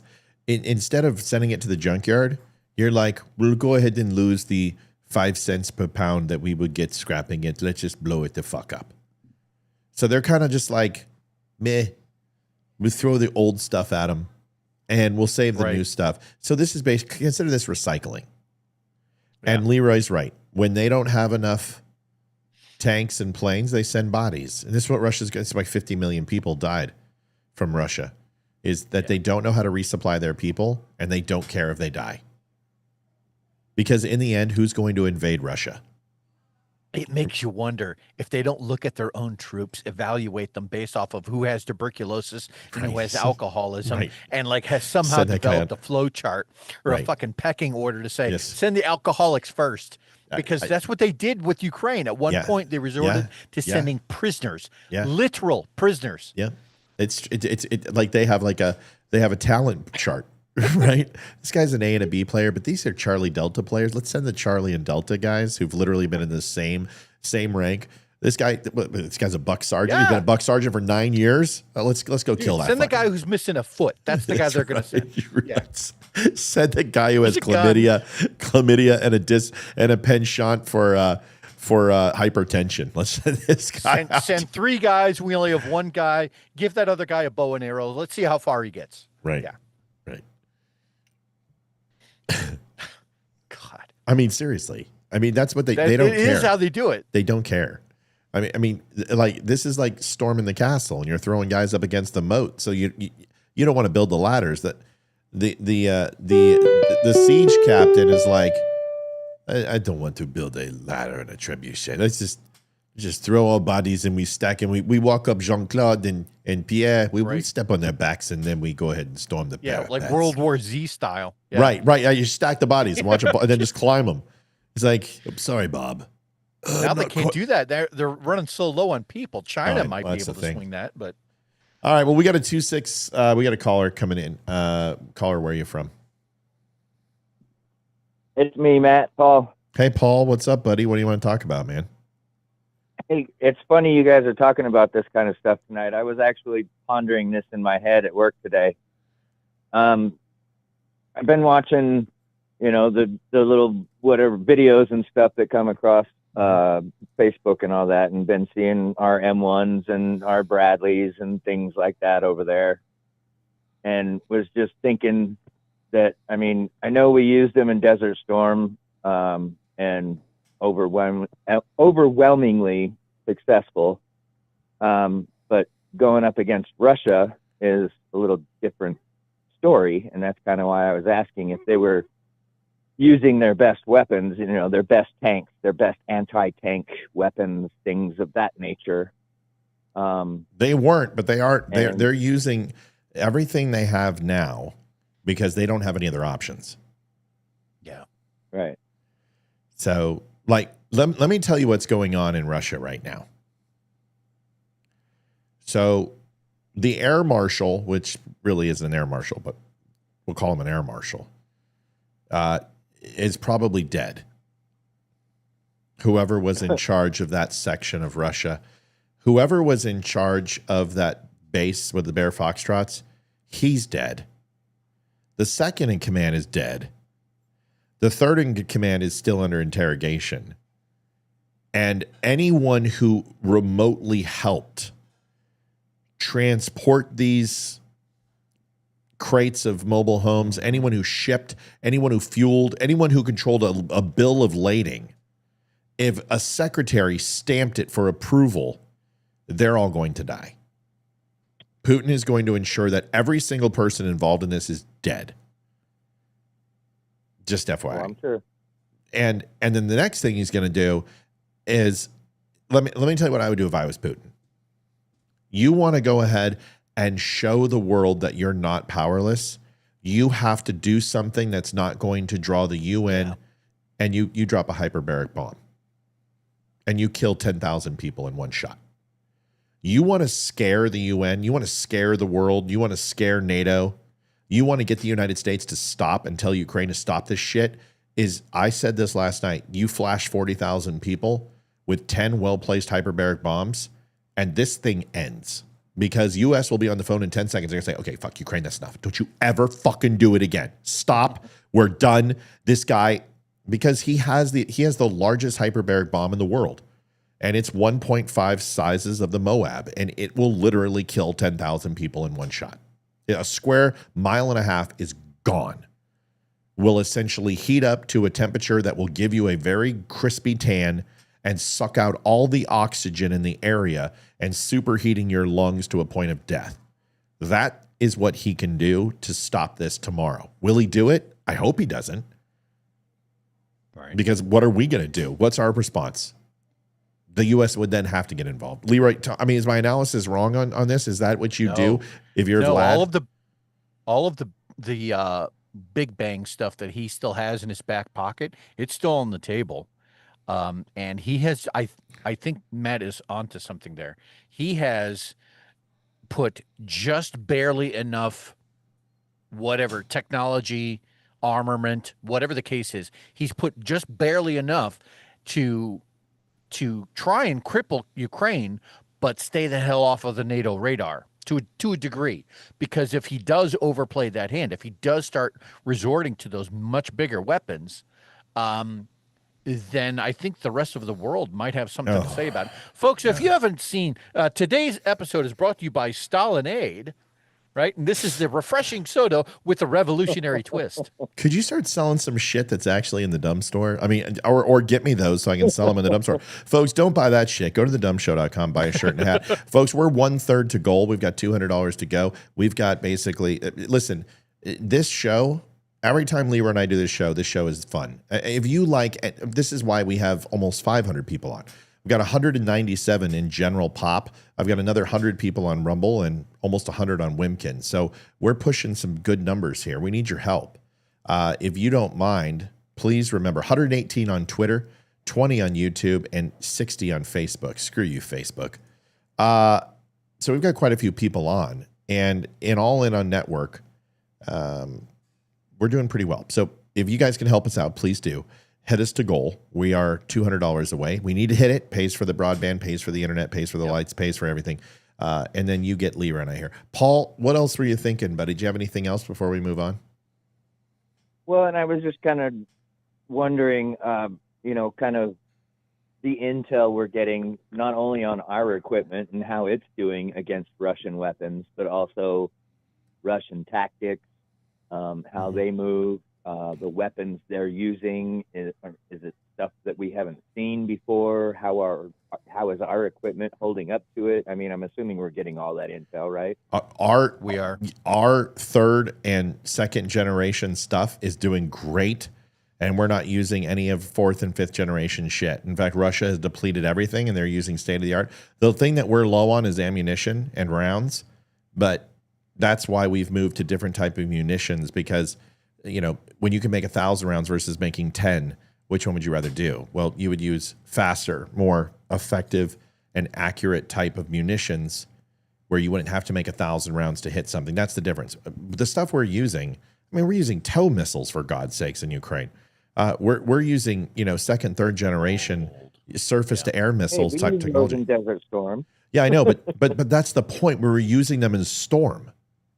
Right? Russia's using shit that was in Korea and Vietnam era. I mean, this is the thing we need to understand. I mean, their artillery that they're using is like some of this has been remolded and recast a couple hundred times. I mean, it's just they using old resorted stuff. to using a bunch of North Korean ammo, and what they have found when they resorted to doing such is that there was a very high percentage of the North Korean supplied artillery shells that were duds, that were ineffective. And it was such a high percentage that I'm going to shut up now. Yeah, and I'll say this. So there's two types of, you have a hyperbaric and a thermobaric bomb. Thermobaric uses high intense heat to basically just annihilate anything. So when people were saying that he was going to hit bioweapon labs, you would use the thermobaric bomb to do that, because you would want to incinerate anything that you hit when it came to a bioweapon lab. Otherwise, a prevailing wind going the wrong way is basically going to wipe out your entire country. So you don't want to hit a bioweapon lab with a standard conventional warhead. Hyperbaric is a little bit different. These are high munitions, extremely devastating. They rip and tear, and they do massive amounts of damage. Well, Russia has both in their arsenal. So like I said, if I was Russia, if I'm Vladimir Putin right now, this is what I do. I know the United States is not going to invade. They don't have the stomach for it. Trump doesn't, Biden doesn't. Nobody wants that. So you drop a thermobaric bomb in the Ukrainian lines where you're going to do as much devastation, and then you hit two military supported cities. And you can do that wherever you want. It doesn't matter. But as long as you kill 10,000 to 40,000 people in that one shot, I think Ukraine comes to the table. Like, I think Ukraine gives up Donbass and Donetsk and says, you take it. I was actually fine with it the entire time. Take it. Vladimir Putin, can we get you a Christmas present, a reach around, a BJ, some vodka, whatever you want. You kill 40,000 Ukrainians in one shot, you're going to get whatever you want. The only problem is there are repercussions for this. And financially, it'll cripple Russia because everyone will put sanctions on Russia. And they don't want that. So there's a lot of economic and political blowback that he doesn't want. True that. Right. And I have no doubt he has the capability. Russia has the capability to just level that entire country. Oh yeah, in one shot. You know, within 24 hours. No, within 24 nuclear. minutes. Yeah. Right. Seriously, Paul, in 24 minutes he could flatten Ukraine. The only problem is that Moscow will be irradiated right after. Well, and I mean, without even going nuclear. Oh yeah. You know, the hyperbaric and the thermobaric and things like that. I mean, well, that's not even half of it. And there's other things that he has. Listen, he has access to level 4, level 5 biochemical. Russia has Russia has oh, well, all you got to do is just do what he did in Chechnya and Syria. I mean, Vladimir Putin is the only current living leader who's used chemical weapons in the last 25 years. I mean, Leroy will tell you this. The guy fucking uses chemical weapon. He has no problem. But he has a chemical weapon that could make an elbow grow out of your forehead by morning. But he's not stupid. There is no end game there. This is one of those situations where the fight over land is just not something that Russia is willing to give up. After Russia collapsed, or the USSR rather, collapsed back in 1990, they gave up so much space behind the Iron Curtain in terms of Moldova or Belarus or Latvia, Lithuania.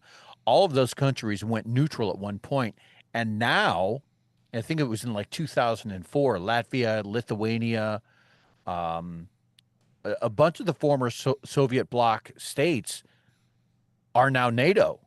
And so this is one of those fights that Russia is just absolutely not willing to give up on. Yeah. And we just have to be able to recognize, all right, to what extent are we going to back Ukraine? And in doing so, letting Russia burn through all of their munitions, people, supplies, logistics. If the more they do that and focus their energy on Ukraine, honestly, the better off it is for NATO. And remember this, Russia has only showed a fraction of its armaments. You have the Soyuz-Sapoyak, which is a thermobaric bomb. The Chashoyavuk, which is a hypobaric bomb, or thermobaric bomb. Bubba donated $5.75 for my brothers in Gen Pop.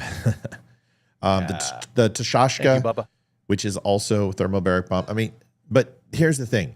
We know everything that Russia has that they haven't used. And Russia has no idea what we have that we haven't used.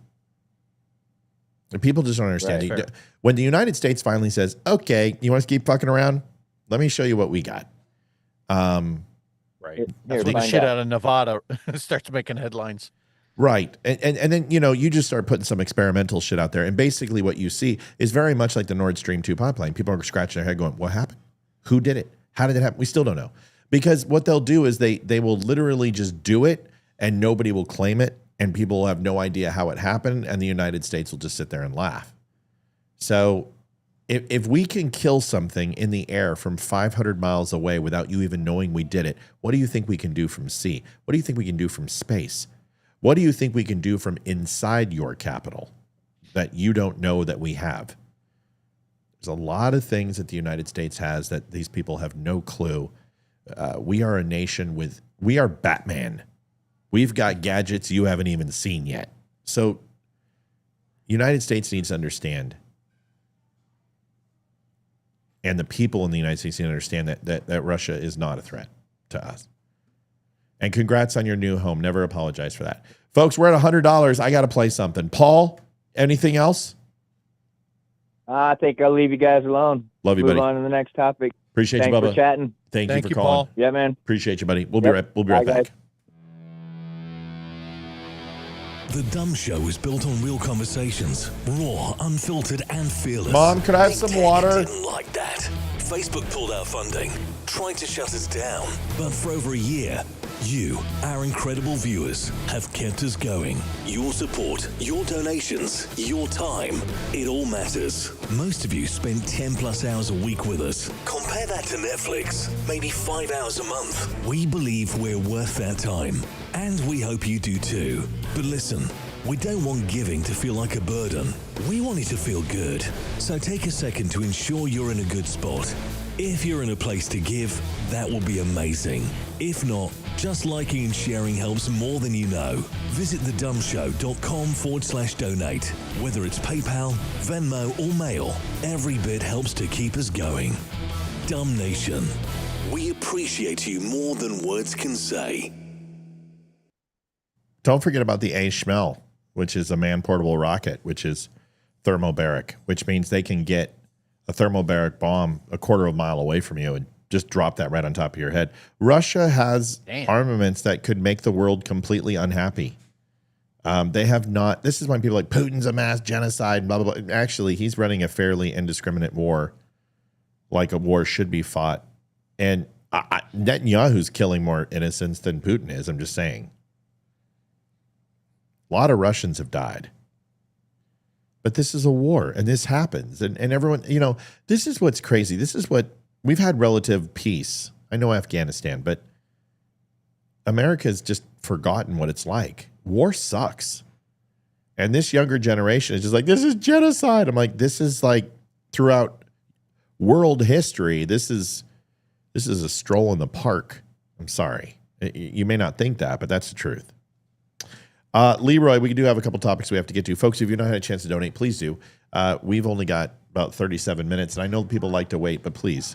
It's been a long couple of weeks. It's going to get longer, and we want to make sure that the show's okay and taken care of, and the best way we can do that is to donate. Facebook has cut off all of our funding. We have Wimkin, and we have you.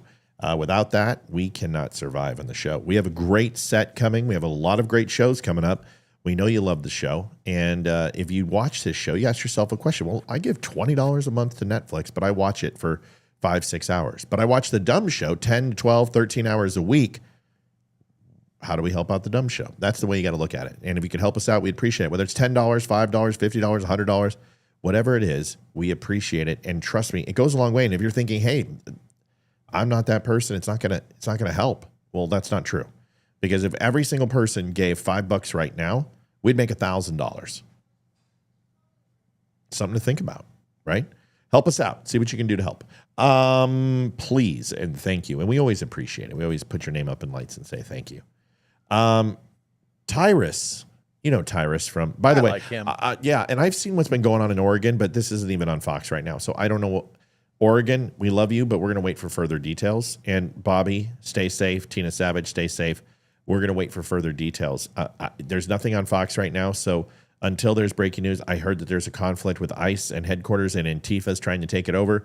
Well, if you want to see shots fired in this little conflict, it's about to happen, because if they try to go ahead and take down ICE, I promise you, they're going to open up on that crowd.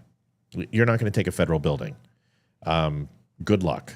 Let me know how Antifa does. You start throwing Molotov cocktails at cops who are armed, I have a feeling it's not going to be a very good day for that. Antifa. Might have worked under a a left-leaning administration. Under today's environment, I would think that would be very bad. That's an invite to get your ass smoked. Yeah. Yeah, and it's not going to be tear gas. If you're throwing Molotov cocktails and you're trying to infiltrate a federal building, Ashley Babbitt times 100.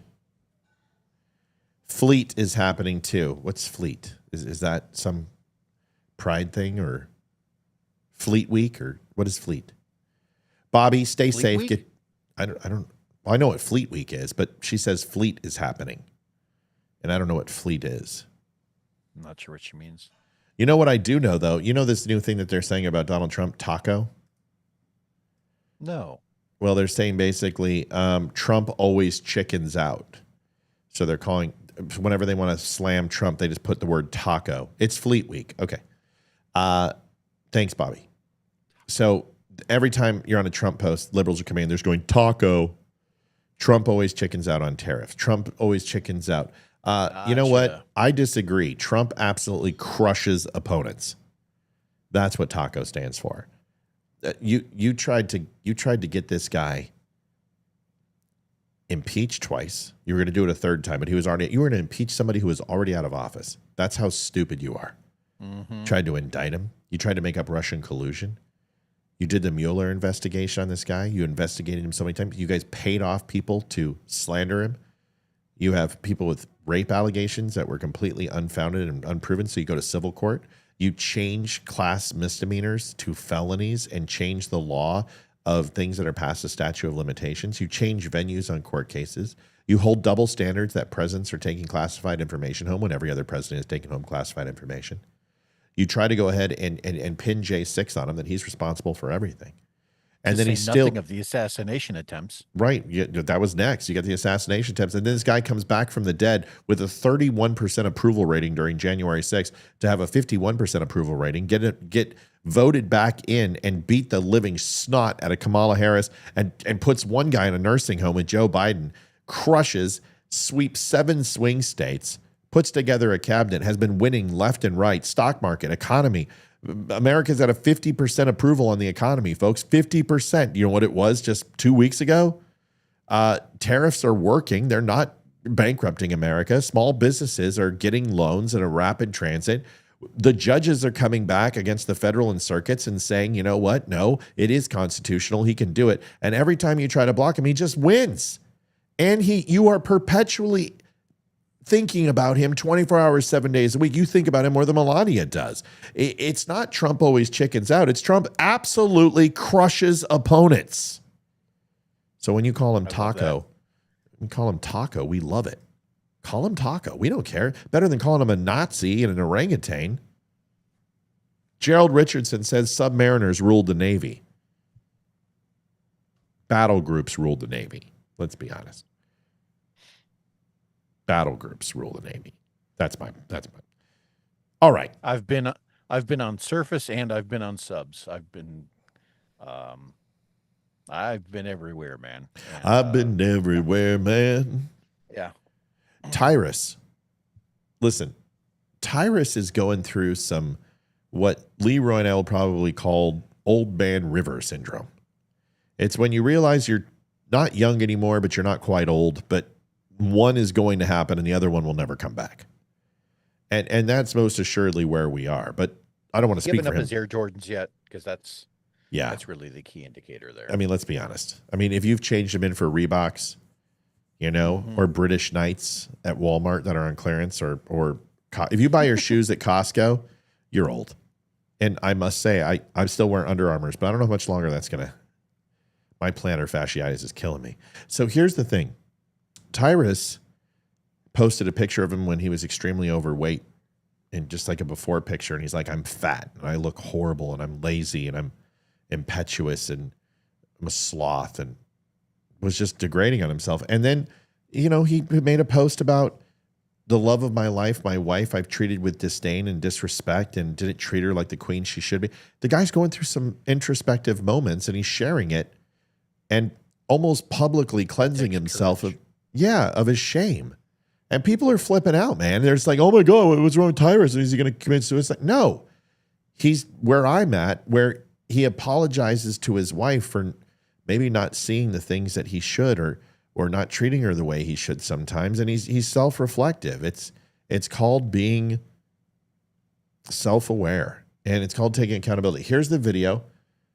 And he says, my wife at Ingrid Murdoch and I built this life together. She's full-time mom and takes care of me, my businesses, and still is smoking hot. Giving her a moment of high praise and recognition and thanking her for getting me through a difficult time in my life. Thank you. I love you, Ingrid. If you're going to lead, then lead by example. We all need to check ourselves from time to time. So here's his post. It's worth all 3 minutes because it's important to me, because I like this guy a lot. I hope to have him on the show someday. Here's Tyrus explaining what's going on. Hey, what it is, Tyrus here. And I just want to make a quick video about the 3 posts I made yesterday. Number 1, I was not hacked. Number 2, it's not AI. Number 3, it was me writing an open letter to my wife about the challenging times that she went through while I was going through some low points with my weight, my health, my mental state, my frustrations, lack of communication, working too much, not spending enough time at home, and when I am at home, being bitter, grouchy, sore, angry, all those things that happen. And then lo and behold, I start training and I get right and I feel great and I've lost 127 pounds and I did it the right way in the gym, and I got this whole new mindset, and I'm just like, hey, I'm so excited. Look at all the great things I've did, without really paying attention to the people that had to suffer with me during just like an addiction or anything else. They went through it, and there needs to be a moment of atonement and personal responsibility to thank them. And I thank people I don't know online all the day. I give advice, I talk shit on TV, etc. So writing an open letter to my wife, apologizing for what she had to go through to help me get to where I am, is something that I think every man should do if you've hurt somebody. Now, the old me bag is private, no one needs to know our business. But I'm in the public light, and I sit on TV in a chair and call people out on their BS. So I called myself out on my own BS, and I think more of us should do that. But me and my family are strong. We're good. I'm a lucky man, and we're going to continue to work and grow. I thank you for the support, and those who had negative things to say, hey, maybe you should look in the mirror. But I looked in the mirror. Thank you, and Paul. realized that I needed to, one, recognize my support from my wife. Two, honor her. And if I can do it for people on TV, I can damn sure do it for my wife. Whoop. So that should clear it up. Thank you so much for your support. And again, young men out there who make mistakes, who say the wrong things, who are rude, and take things out on the ones you love the most, you have to fix it. Maybe it's not a post on social media, but you have to do something to where they know it's just not something you say to them and then you walk out the door and be like, I'm glad that she's off my back. Being a man of integrity, it's not easy because we're human beings and we make mistakes. And you're going to make mistakes. And you're going to say the wrong thing. And you're going to treat somebody that you love horribly and not even realize it because you're in your own shit. And then you get out of your own shit and you want everyone to hug you, but you didn't realize that your shit's all over them. So thank you, anyone who has Brian. a problem with me writing a public letter to my wife, grow the fuck up or mind your business. Either way, I don't care. But the point is, you cannot lead unless you lead by example. And leading by example, sometimes you're not going to look great and feel great, and it's embarrassing to think back on it. But the people that love you, that really love you, and support you, and will be there for you, if all the fame and stuff goes away and you're teaching in a school somewhere, those are the ones you really need to focus on, not the people who like your stuff who don't know you. And I'm appreciative of my fan support. But my biggest fans are my family. So that was what the post was about. Good on him. I don't know, man. My wife's off for 5 days in between her main job and this job, and I get to wake up to her every morning, and I'll be honest with you, I've been looking forward to this for like 2 months. There is nothing better than waking up to my wife every single morning. It is the greatest thing in the world. Like, I hate it when she has to go to work. I just want her to get back in bed, cuddle. Like I am bitch whipped, 100%. I'm whipped, and I love it. And we frustrate each other, and we argue, and we love passionately, and we argue passionately. But I love her more than anything else in the world, and I think it's a good thing. And there's nothing wrong with saying it. Good for him. A black man who loves his family. And whether you like to admit it or not, the stereotypical things that are said about deadbeat white dads and deadbeat black dads and deadbeat brown dads and all of it doesn't matter because color of the skin shouldn't give a shit about it. What he should be is a father standing up for his family. And that is a rare thing nowadays. You don't hear men.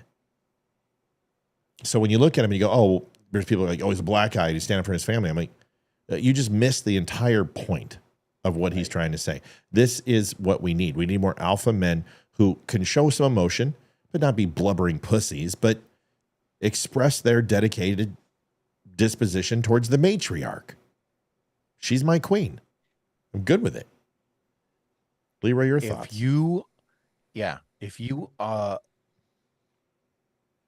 are lucky enough to have the support of a loving wife, and that helps you get to a point in life, whatever that goal is, wherever you're at, and you've been able to get to that destination as a team, it's you need to thank her. Yeah. You absolutely need to publicly say, hey, you know what? I couldn't have done this without you. And being a man means owning up to the times where you fuck it up. And I have fucked it up plenty. Sure. And you have to be able to say, hey, look, I'm going to own this. And I think that's what Tyrus was saying, and good on him for doing so. Listen, my wife said many times, she goes, if I die, she says she'll follow a couple days later. And I believe if my wife dies, prostitutes will be very expensive. All right, so moving on. Dinesh D'Souza got it, whatever. Never had to pay for it in my life. Well, except for in Roppongi. But that's just kind of the way it is in Tokyo. No, I'm kidding. I've never paid for it in my life. Never had to. Never had to. I've been lucky. And it's not like I'm not willing. I mean, the price is right. You know what I'm saying? Right. Dinesh D'Souza. Just like unalive someone on TV. Just verbally. You know, and I got to use unalive because we get strikes for that shit now if you say stuff. But he gets into it with these black hat, septum pierced, blue haired, whatever the hell they are. And he just absolutely crushes this. You got to hear this, dude. This is so good. And I know you like Dinesh. And I like Dinesh too. I do. But you know, you can like someone and still have the ability to criticize some of the dumb shit that they've said. Right. But overall, yeah, I like him. Yeah, me too. Like, and you know, I've called him out on some stuff, you know? Sure. If you have to make it up, like you don't need to make stuff to make Hillary Clinton look bad. You just don't need to do it. It's not that hard. I mean, like if you're reaching that, then you're just missing the plot here. But this is a wonderful video, and I just love Dinesh's passion. I love when he gets like this. I love when he went after Cenk Uyghur. I do appreciate his brain. It's a good one. And this segment is just good. I'd love to get your thoughts on it. Here it is. Oh, and thank you everyone for donating. 178.84 is where we're at on our total right now. We're $122 away. We need some help. We've got 12 minutes. 12 minutes. Who's going to be the hero? With 204 people on in regular land. 126 on Twitter. 56 on Facebook. Facebook is throttling us so hard again. I mean, remember when it was up to 120, 140, 150? Nope, not anymore. Here's the video.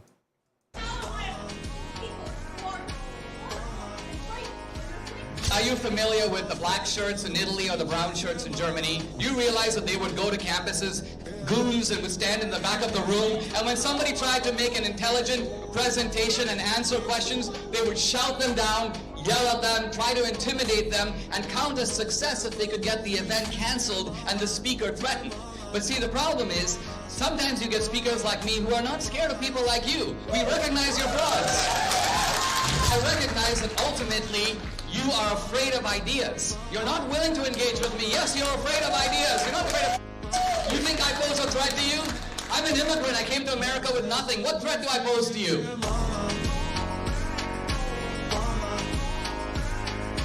Yeah, I don't know if the song's saying Obama or... I don't really care. I don't know. I don't care, but that was pretty good. I'll take that. I'll take two of those and call me in the morning. And what I don't like, and the things that I like is when he stays at that, 20,000 foot level. He is very articulate and very quick, and he's able to break down the differences between the ideology of the left versus the liberty that exists on the right. And he's able to use specific examples, and that part of it is amazing. I love his ability to do that. Where he gets it wrong is where to your point, I think you already hinted at it. It's when he has to kind of embellish certain events. Maybe he goes digging a little bit too much, gets lost in the weeds a little bit when he's trying to dig for evidence to say, hey, look, the left is crooked and this is why. And he hands you an encyclopedia of stuff that he thinks have happened. That part of it is a little sketch for me. I think to defeat the idea of the left, that 20,000 foot view is probably the most appropriate place for him because he's effective. He's smart. So he's very smart. He's very smart. He's like Jordan Peterson in a lot of ways, except Jordan tends to let people hang themselves. And Yeah, he does. Dinesh D'Souza likes to whittle the rope and create it sometimes. And I Jordan Peterson's having a rough go last 6 months. He's making some mistakes, but in the end, he'll figure out who he is. Health pro tip for Jordan Peterson, a person who is finding more about Christianity and trying to explore it. You need to. It's very hard to defend Christianity without having some belief and being able to not be afraid to say I'm a Christian, because that's how persecution happens. I wish Jordan would stand and say that I am, because it should be everybody's business if you're a Christian. This isn't your sexual disposition. This isn't your favorite football team. This is a relationship with God, which you've been ordained to spread the word and educate people on. So if you're a Christian, you should say it loud and proud, because there was a time we couldn't. So I'm a Christian, not a very good one. I'm learning, but Jordan Peterson should be screaming it from the rooftops. Something we didn't do tonight is talk a little bit about the build and where we're at. That looks so good. Yeah. So I just wanted to test the lights and see. We've got the Philips lights up in there. There's 6 of them. Then they go across the room. This is the temperature controlled fan. They're just amazing. And the lighting in the room, we don't even have the real lights up, and it's already like perfect. The light absorbs. There's no reflection. And you can see the white strip here. This is where we had the hole. Well, we got it all drywalled and all patched, and it's ready to paint tomorrow. So tomorrow it gets serious. Like, we're going to get busy. Here's the other patch. You can see where the other lights are. So the light it goes in the room and it dies. And that's what it should do. It should go on the thing it's designed to cast on and then stop. So this room is perfectly balanced for lighting, and it won't splash all over the place. So that's perfect. We started the reclaimed wood wall, and this plank, we're going to steel wool it with 000 steel wool, which will take away the sheen. And this is the stain. So it won't be as shiny. It'll be flat. And then I'm going to put a flat clear coat on it.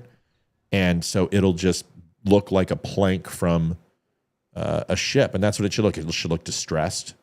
So this was a perfect piece of non-knotted pine that I just basically took a wire brush to. I took a router to. I took a multi-tool to.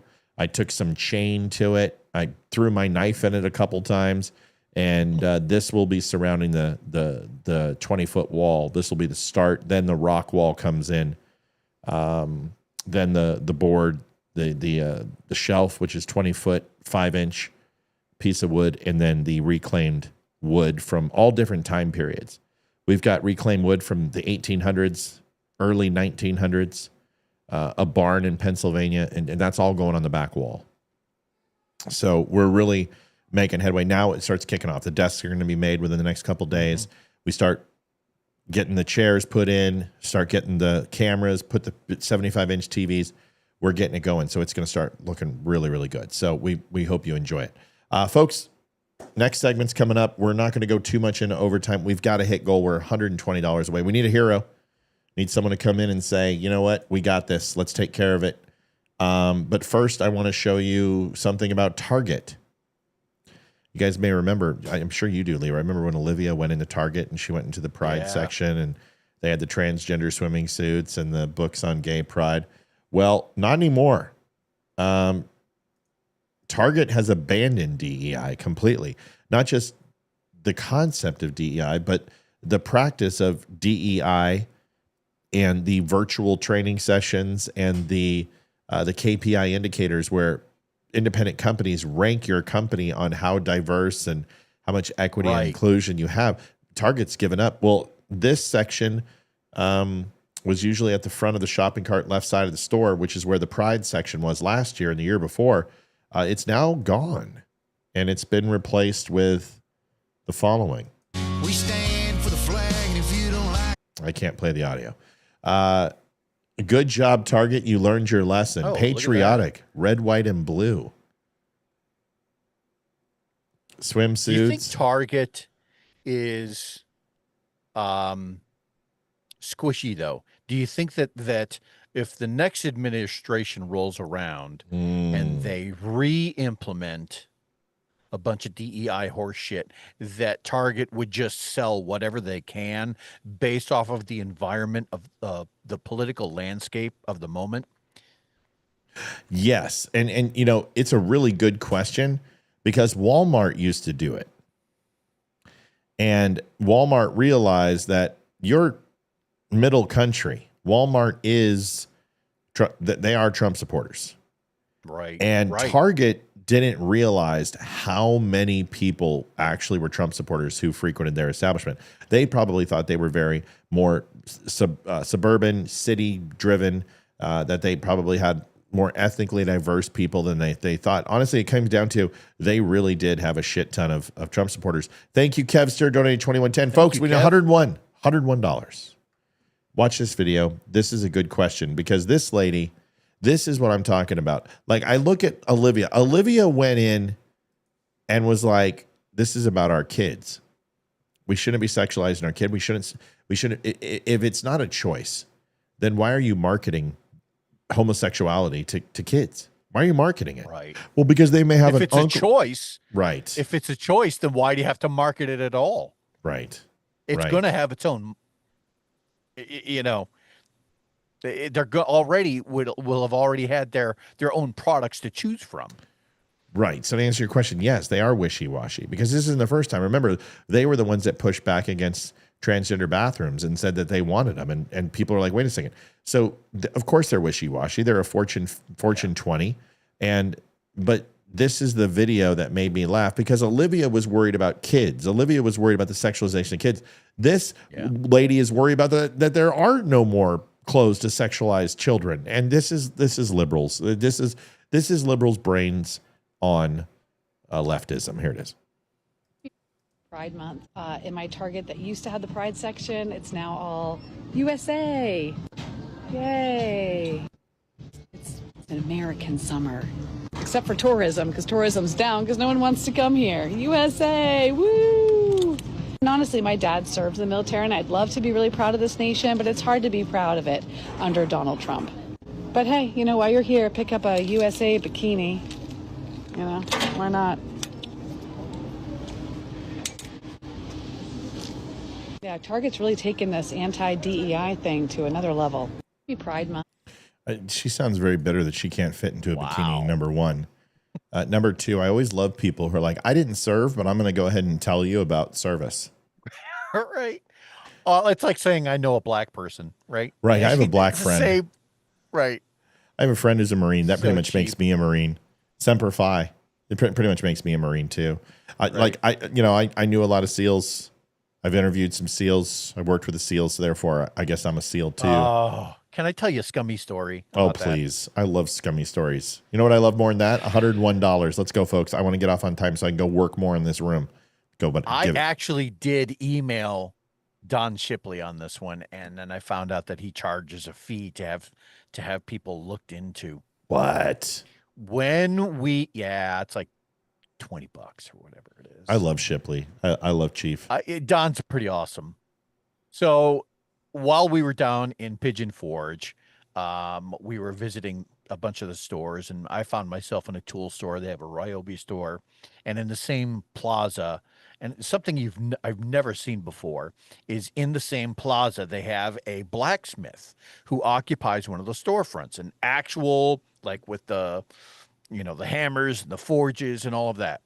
So while I was in Ryobi, my family up and disappeared on me, and they like real quiet. They just kind of like did the Irish exit out of the store, and thought that maybe I wouldn't notice, but here's the thing, I did notice.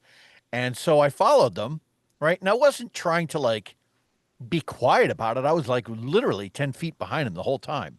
Mm-hmm. They found themselves in this blacksmith store, and I'm like, I wonder what they want in here.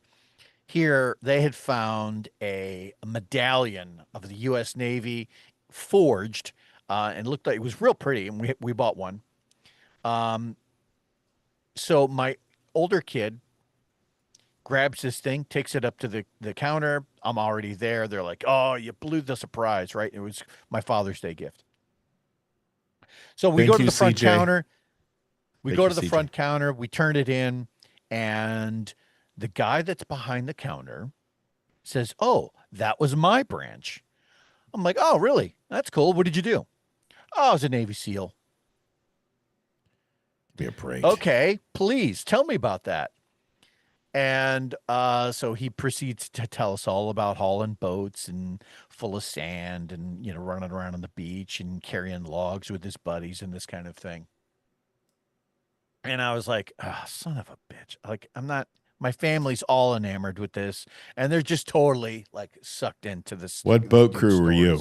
What's the name of the Right. biggest And I was log like- on the beach? Right. And so I was like, what team are you on? He's like, oh, I was team 4. I'm like, What coast? right. If he'd have said What Cali- coast? if he'd have said California, but on team 4, I'd have been like, you're fucked. And so What was your class number? Sorry, dude. I'm just Right. enjoying this with you. Sorry. Go ahead. Right.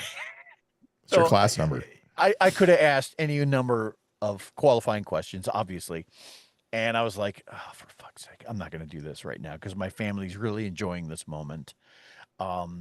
But basically he had let enough out of the bag that I was like, that dude is he's not a SEAL, guys. No, So they never are. while we were walking out after I let the door close, I was like, because my wife was like, you should get him to go on the show. And I'm like, oh, honey, first of all, I hate Matt, to what do tell you this. Dude wasn't a SEAL. Yeah. No offense. And a cool enough dude. I'm glad you found his stories entertaining, but no. But And I'd eat them for breakfast. That's just walking in the lion's den. I hate people like that. Well, Go ahead. and the thing was, when you're literally buying one of his products, it's like I was really on the verge of saying, let's not buy this now. You guys can get me something else. That's right. But my family, they were like really liking this thing, and I was like, fine, I'll just shut up for the moment. No, and you got to do that. Sometimes you got to. Yeah. And most of the team guys are that way too. Like, you watch Navy SEAls or, they find some fucking stupid civvy or some guy who's a boatswain's mate who's like, yeah, he's in port and he's like, I'm a SEAL. And they just laugh. They move on because if they don't, they'll fucking put his teeth down his throat. Exactly. But the question that I always love, go ahead, Larry. Sorry. Oh, he asked me at one point, he's like, oh, you're in the Navy too? I'm like, yeah. He's like, what do you do? I am no one of consequence. That's right. You're a quiet professional. Yeah, exactly it. Like, I don't tell, if it's somebody that I don't know. Oh yeah. I tell them then I'm a I cook. really I was a don't cook. do a lot of, Yeah. I don't do a lot of stories. I don't tell anyone. No, I don't either. For a reason. Yeah. And Well, so, I do it on the show, but yeah. like when I meet somebody, they go, what do you do in the Navy? That's And different I'm like, because I'm talking to you. yeah. I know, but I'll be like, I was a boatswain's mate or, tell them a radio operator or, whatever. I don't go into, and that's just habit, right? But listen, there's two very, very closed rates and a job you can do in the military. And the first one is SEALs. And the second one is IS. Yeah. People don't understand. If someone says they're intelligence in the Navy, more than likely they're not.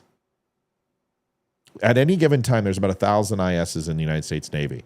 And at any given time, there's about 1,000 SEALs.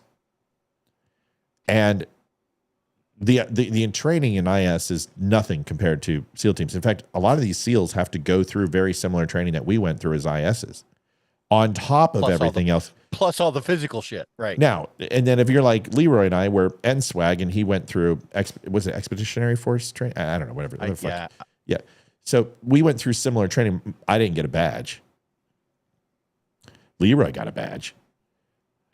I guess when you're, one of the first people to go through it, you don't get a badge. But when you're Leroy, you're screwed. Sorry. You get a badge. And that badge, you know what? When you retire, I got it. You're going to give me one. You're going to say, here's your pity badge, bitch. Or tack my coffin with it. I'll have it mounted for you, okay? Tack my coffin. When I die, just go up, give it a stamp. I'll have an honorary certificate made for you. So good. Just participation, expeditionary participation trophy. So anyway, the point is this, is then that's different because you need to see a world that you're not rated for, but you get to see and do some things that So it cross-pollinates, and special operators are a cut above the rest, and they do things that are just incredible. But when you spend time with them, you would never disrespect the unit and the brotherhood by saying, I'm a team guy. But you take real offense when other people are posing and there's no team guys around. If there was a team guy around, you just stand up and back up. You know, you're like, fuck it, I'm not going to say anything. Let him take care of it. He's a team guy. But if there's no team guys around and you got some guy posing, oh man, I take it personal. Like I take it fucking personal. Like I started just diving into it. I'm like, class, can you name 3 guys in your who are 3 guys in your graduating class? Right. What class number with you kills them? Kills them. Oh yeah, because they don't know that there's a year associated with I was that. 196. And that all right, so that should have been year, right, 19, Vietnam. Whatever. Right. And so that's what Don Shipley does is he basically pins these dudes down, but he doesn't introduce himself like hot out of the gate like that. Right. They say, "Oh yeah, I was Navy. What'd you do?" Like he lets them do very much the Jordan Peterson thing where they hang themselves, and then he's like, he'll finally come out and he'll say, "Do you know what I do? I go out and I expose fake Navy SEALs." Yeah. And then he starts asking the hard questions. What was your class number? What year? Who is your commanding officer at the time? Yep. Where did you go? Right. You know? And what color are the seats in the chow hall in Coronado? Well, hang themselves, and it's fucking hilarious. Yeah. Well, and here's the funny thing. I know Leroy's the same way.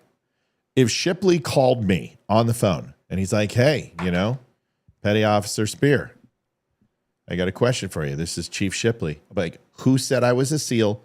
Tell me now." Right. I wasn't, and I want to know who fucking said I was and how they think I am. Let me know. I would immediately just be like, "Chief, you got the wrong guy." Senior. Who? Yeah, well, you understand what I'm saying. I know what you mean. You understand what I'm saying. So yeah. I would just simply tell him, he's not calling me to have a conversation. He's not calling me. Right. He's calling me because somebody said that he doesn't want to be one of your fucking buddies. Right. He's saying I'm one of you. Right. He's saying I'm one of the guys who's on MEAL Team 6, that I'm a U.S. Gravy SEAL. And I want to know. And so I'm just like, who said it? And I'll settle this right now. Let's get on the phone with him.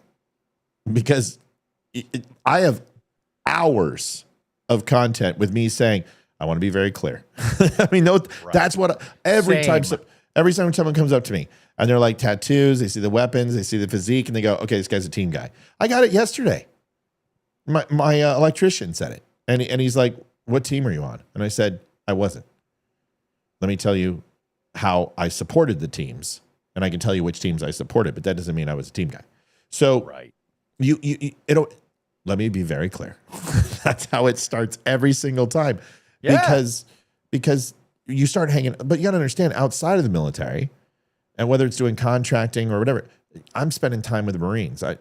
I've spent time with people who are outside the wire. I've spent time with people inside the wire, but I've spent time with people who are warriors, and whether it be Marine Corps or Force Recon or Delta or team guys or British SAS or Mossad.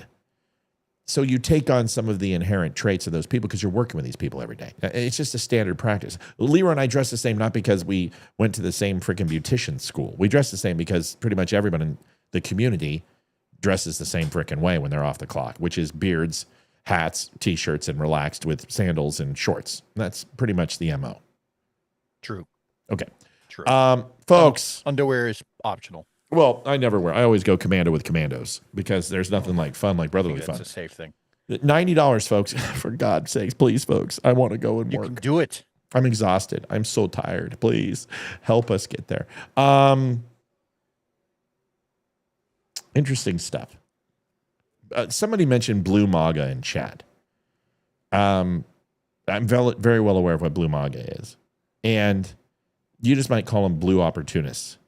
And these are people who were pretty much centrists. They're blue-collar Democrats, blue dog Democrats. They're moderates.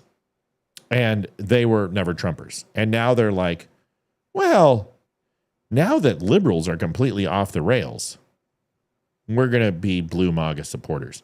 Same thing happened with Reagan. Reagan's second term. They're like left-leaning Republicans then, or right-leaning Democrats? No, they're Democrats, right? moderates who would never be MAGA, and now they're like, well, we're moderates who are MAGA, but they consider themselves blue-collar Democrats or blue dog Democrats, which are essentially Democrats who are moderate. Oh my God, socially they're liberal and fiscally they're conservative. Very That's much more or like less what we are. That's right. That's why blue-collar Democrats are great, and I wish we had more of them. An Army forward observer for the field artillery is no big deal. I was given an honorary CIB from the infantry until I was attached to. I can't wear it, but it was cool. Yeah. Do you want to know something? I was given a jacket with a team patch. Never worn it in my life. Oh, yeah, I wouldn't do that. Yeah. Never worn it in my life because it was a buddy who didn't make it home, but I got his jacket. That's how I honor him, is by keeping it. That's it. Never put that thing on him in my life.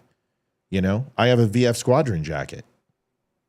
Wouldn't wear it on duty when I wasn't attached to a VF squadron because that's against the rules, right? I had a command ball camp. Wouldn't be wearing that off duty when I wasn't attached to that command. It's just, there's protocols and there's things you do and there's things you don't do, okay? You don't wear an expert on your pistol and rifle if you didn't earn expert, folks. That's right. You don't do it. I don't care how Because embarrassing it is that you're a ornery sharpshooter. If some ornery chief fucking finds out about it, he's going to pull you to the side and say, dude, what's up with your rack? Because you're fucked up. You need to unfuck yourself and get it fixed right away. And then I want to see you in front of me in 24 hours with the correct ribbon rack while I'm conducting a uniform inspection. You're getting a jacket. You're getting a jacket letter if you're wearing ribbons that you're not supposed to. You're in trouble. I'll give you a warning shot. See, to fix yourself. I was never in a command situation, so you know more about it than I do. I just have to take leadership from Civvy World. But if I saw somebody rocking ribbons, I was going to take a jab at your sharpshooter. That's what I was going to do. Oh, I got you. I was setting you up. I was going to be like, listen, if you're a guy who got sharpshooter and rifle, no matter how fucking embarrassing it is, you don't put an E on it. Right. I just get you. Listen, right. I'm jealous of your badge. Okay, you know I am. Just take the hit. Right. Take the hit. I'll say this: when I had to do the pistol course, the Army pistol course, that was like butter for me. I came out. I could have done that course in half the time as everyone else, but the rifle course, for whatever reason, that was just the worst day of my life. It was cold. It was nasty. They have you, if you've ever gone through Fort Jackson, they have you lay in these sand pits when you're doing the course. And if it's cold out, if you're on a schedule where you're doing that course in the morning, first thing in the morning, like 6, 7 a.m., and there's still frost everywhere, it's not a good time to do it. We've heard this story before. Now I'm making excuses. Now I'm making excuses. Yeah, it's not like the medal didn't exist when you went ahead and probeed the fucking training program, and then all of a sudden they decided we need to get a badge for this thing. That's not an excuse. That's just unfair. Like, do you think if I went to the VA and I solicited that I could get one retro? Because the course numbers have to be the same. Come on, why wouldn't I? Because there's a board. Oh, fuck that. Forget it. There's always a board. There's always a board. We didn't have boards. We went out and did the job, Leroy. There is. You know, it's funny. Sean Ryan had a guy on, it was yesterday, and I can't remember his name, and I should know it, but he was a Delta guy, and as it turns out, he was the guy who literally invented the HK416, which is the piston-driven version of the M14. And so when I went and got my expeditionary medal, one of the things you have to do is break down a whole bunch of weapons and then put them back together correctly. Great. And the weapon of choice, because I'm out there in DJ, was the HK416. So I'm literally using the weapon invented. And I was like, oh, man, this is a really great. And I was so enamored with it.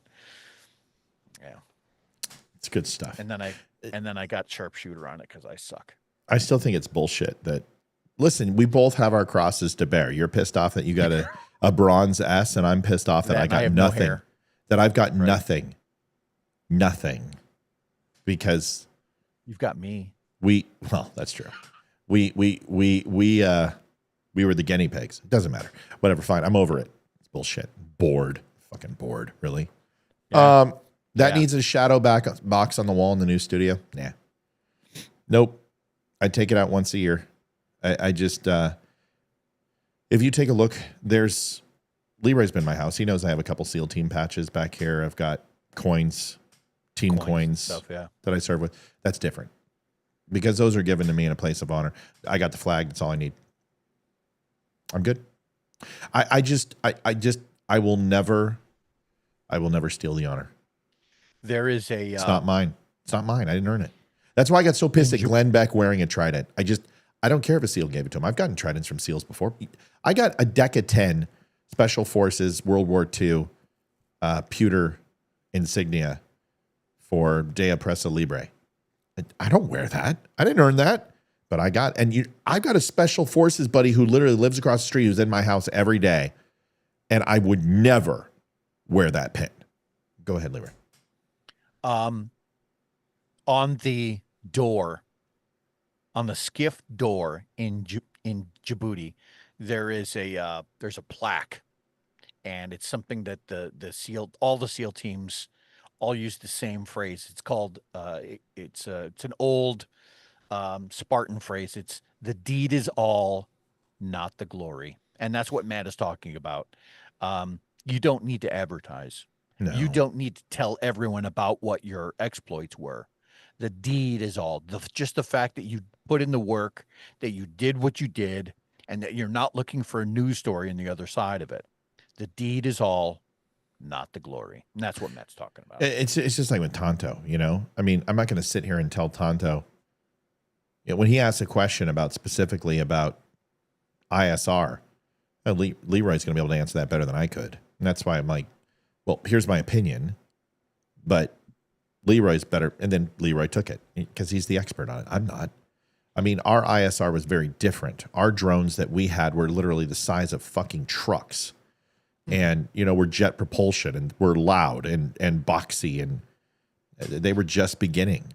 And his stuff is different than what we used. And our collection and the things that satellites can do then versus what they could do when we first came in, they're completely, life has changed. But the point is I'm not going to sit here and tell him something to earn his approval, because the approval that we had already earned was he was in the room. And trust me, if Tonto, and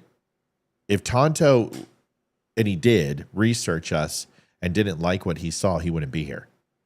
And that's what and this is how we've gained credibility and had people like Ryan Weaver, like Eli Crane, like Chris Tonto Peranto, is that these are quiet professionals and they've checked our box. And that's the biggest compliment I can and Leroy can receive, is that they choose to come onto our show. That's why I want Sean Ryan on here. You get Sean Ryan on the show, it's not because he's going to, share me with 10 million people. It's that Sean Ryan is on your show, and you're like, and people who don't treat those people with respect, I can't stand them. I can't stand people who go after Tim Kennedy. I can't stand people who go after Marcus Luttrell. You weren't fucking there. So he had a couple of mags in his vest. You're right. He had rounds to put down range, but he also fell down a mountain. Bit his tongue in half. And a broken spine and shot 4 times and had broken tibia.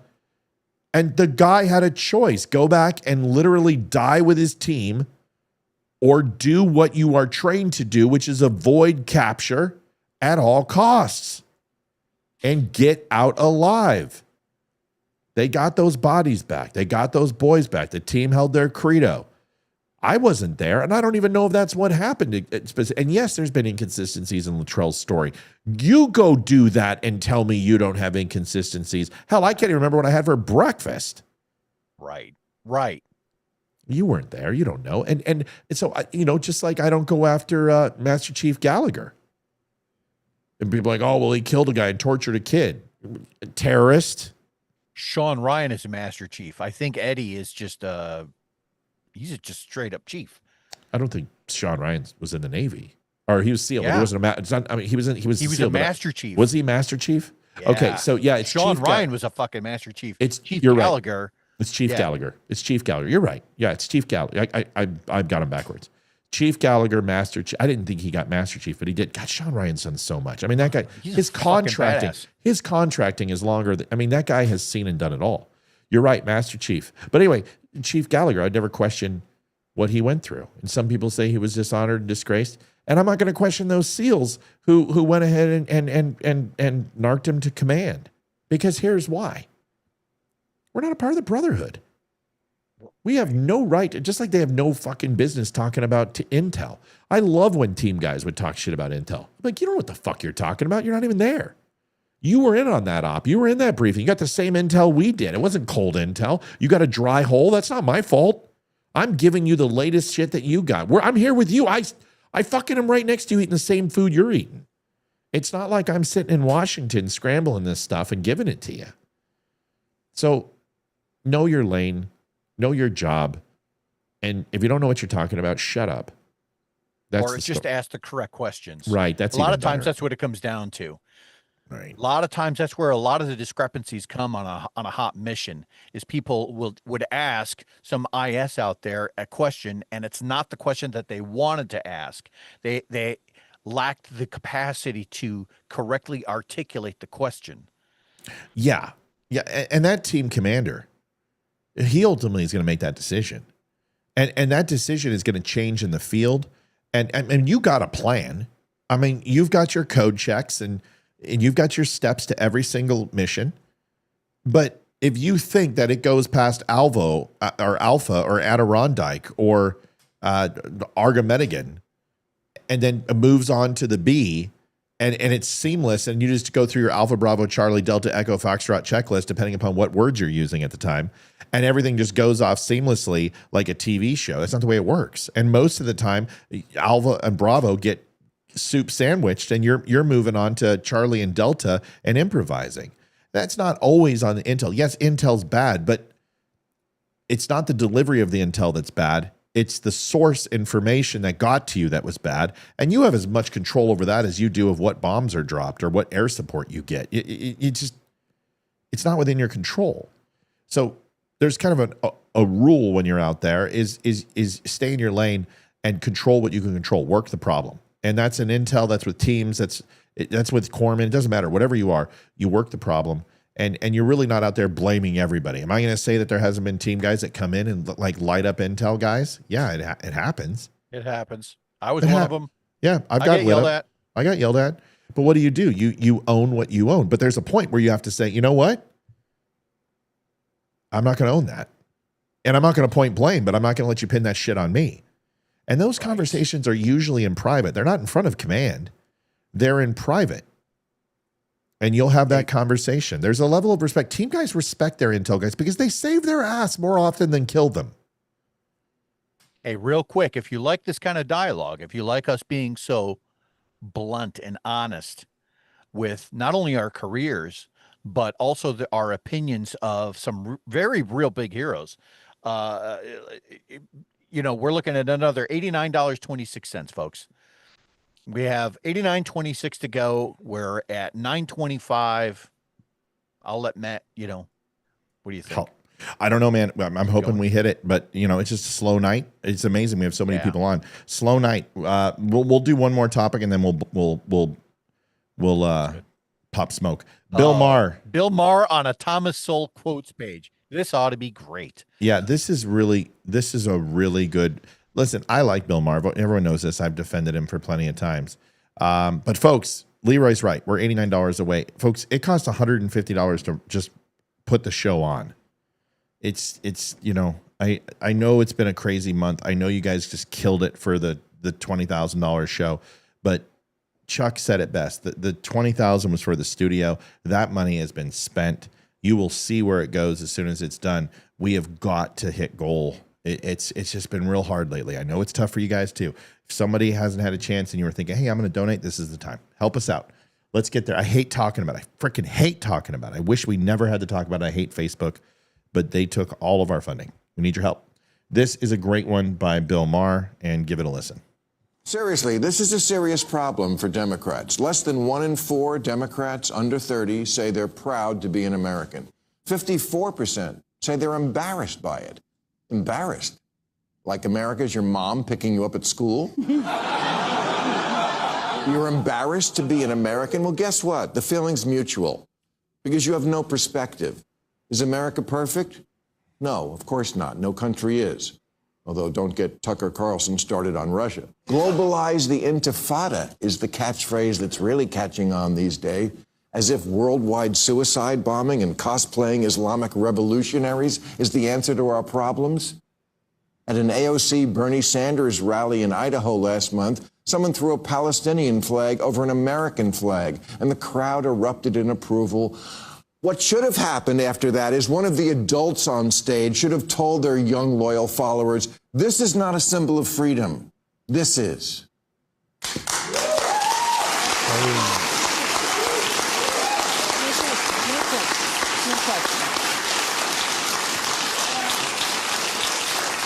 If the thought leaders in the Democratic Party keep encouraging and not rebuking the idea that America is cringe and the people who run Gaza are great, the Democrats are doomed. Alyssa Slotkin's right. Liberals are weak and woke, especially the white ones, and they indulge all sorts of nonsense from their kids, a pattern that then continues on in the Democratic Party. Last election, it was all the gender stuff, the insistence that men can have babies and such, and now I fear that we like the terrorists is the new that. Liberals need to push back on the dumb ideas that come from their children. The Democrats' problem is the energy of the parties with the young and the young are with the terrorists. That's not good. So talk to your children and remind them you don't really want to live like your heroes in Hamas. All the shit you do all day, it was all made in America. Your smartphone, your Grubhub, your freedom to bitch about America, that's all American stuff. You tell your phone you want a milkshake and a guy brings it to your house. Please, you couldn't survive a week living. That is so true. Yeah, it is. I don't know, man. When I drive down the street and I see American flags, I just have a sense of pride. You know who voted for who based off of who is flying what flag outside, if they're flying one at all. Yeah. That's a guarantee. It's not loyalty to. Thank you, Lois. 2110. You are a doll. Thank you, Lois. If Lois gives, that woman's been through a shit ton of stuff. So thank you so much. 231, folks, for $70 away. If you. Well, let me just put it this way. Who are the heroes of the left? Karl Marx. Stalin. Lenin. Guevara. Che Guevara. Yep. Mao. And they don't realize it, but it's Hitler. Yeah. And then you can just go past that and start looking at the principles of eugenics and manifest destiny, which, Paul, for my brothers tonight, thanks for a great show. Thank you, dude. We needed it. It's been tough, man. It's been tough. You're an amazing man, Paul. We love you, Paul. Paul, and I know you don't have it. So I love you. I thank you. It's just like, I don't know what else to say. It's so hard sometimes, guys, because I don't want to ask. I don't want to ask, but it's what's hard right now is like cooking dinner is a pain in the ass because I'm in that place nonstop. So it's just been like gotta go out and go eat, or, Livia has been in the grocery store. We're just literally it's really 18 hours a day to get this studio done and run the show. I can't do my videos. So the income has been just literally, and we're struggling through the donations. So we appreciate you and we thank you. Thank you. Just give us another much, guys. 2 weeks. Just give me another 2 weeks, and then I can start focusing on the podcast again, the videos, get royalties back up, start getting some advertising money. But right now, it is the toughest time because we are literally focused on this studio and we're doing it ourselves. So thank you. God bless you. You take a look at their policies and you take a look at liberals. This is the problem. In the absence of leadership, people will follow anyone. And in the absence of an ideological principle, they will come up with anything in the absence of a good one. And I want you to think of the things that have come out of the left in the last 75 years. And I'm not even talking about Democrats, but I am talking about the leftist media. I'm talking about abortion. I'm talking about the anti-American sentiment. I'm talking about transgenderism. I'm talking about sexual mutilation of kids. I'm talking about openly racist of keeping the kids in modern-day slave plantations, killing generations of black people through abortion and gangland shootings in these cities that are designed to keep people in impoverished. Creating these voting machines, allowing illegal immigrants to come in by the wayside, millions, all in the effect of destroying America in order to keep power. How can anyone say they're a Democrat? No, seriously. How can anyone say, I'm a fucking Democrat? How? How do you sleep at night? Listen, there's times where I look at the Trump party and I look at what they're doing. In the big, beautiful bill, there's suppression of the 10th Amendment that limits powers to the states. And I'm like, shoot this bill down. The Senate needs to remove that portion of the bill. I'm looking at certain things as far as the spending, and I'm like, wait a second. You should have tax cuts for all 17 tax classes. I don't mind if you give billionaires a tax cut. You should. It's going to stimulate the economy. We've seen it before. But you also need to keep your promises to the American people. Our taxes need to come down. We don't want to expand the government. We don't want regulation over AI. We want AI to be controlled by the private industry and the government to control the segments that they need to. But that's what creates free market capitalism. It doesn't need to be government controlled. It needs to be privatized, and it needs to be there needs to be a federal and a national interest in this for competing. Look at SpaceX and NASA. It's a perfect example. My point is, then I'll shut up, is people are running back to God for a reason.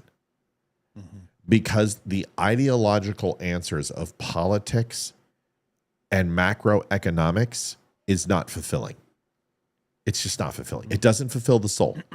And that God-shaped hole inside your heart, folks, I have been more blessed in the last 4 years than my entire life, and I had to hit a place where I just surrendered what I thought was the best thing for me and just kind of let go.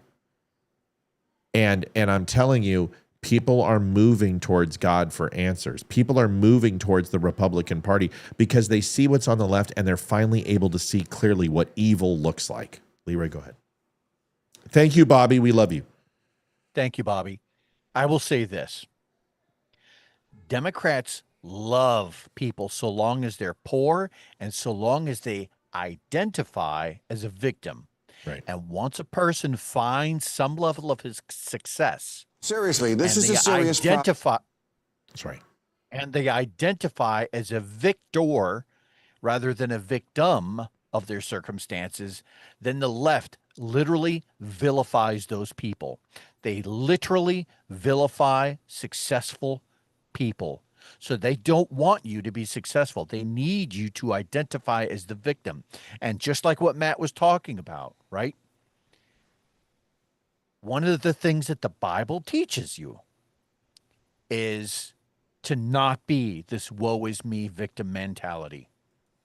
To overcome your circumstances, to accept the rules that God has for you, and that to accept that God has a plan for you. And once you start working for him rather than for the left, and I hate to make it sound like there's a political slant, but there is a political religious slant in this. Once you accept those things and you do get some level of success out of life, then guess which party it is that wants to vilify you. Yeah. It really is evil. The left is evil, and that's not hyperbole. I'm not sugarcoating it anymore. Wrap this up and get some comments. This lady reached out to us last night. You guys remember her when she was in front of the Lincoln Memorial, and maybe it was Jeff. No, it was Lincoln. And her and the doctors were talking about ivermectin and hydrochloroquine. Her name was Dr. Emmanuel. Okay. Dr. Emmanuel. hundreds of thousands of followers. She was a huge voice in COVID. And they silenced her. They canceled her.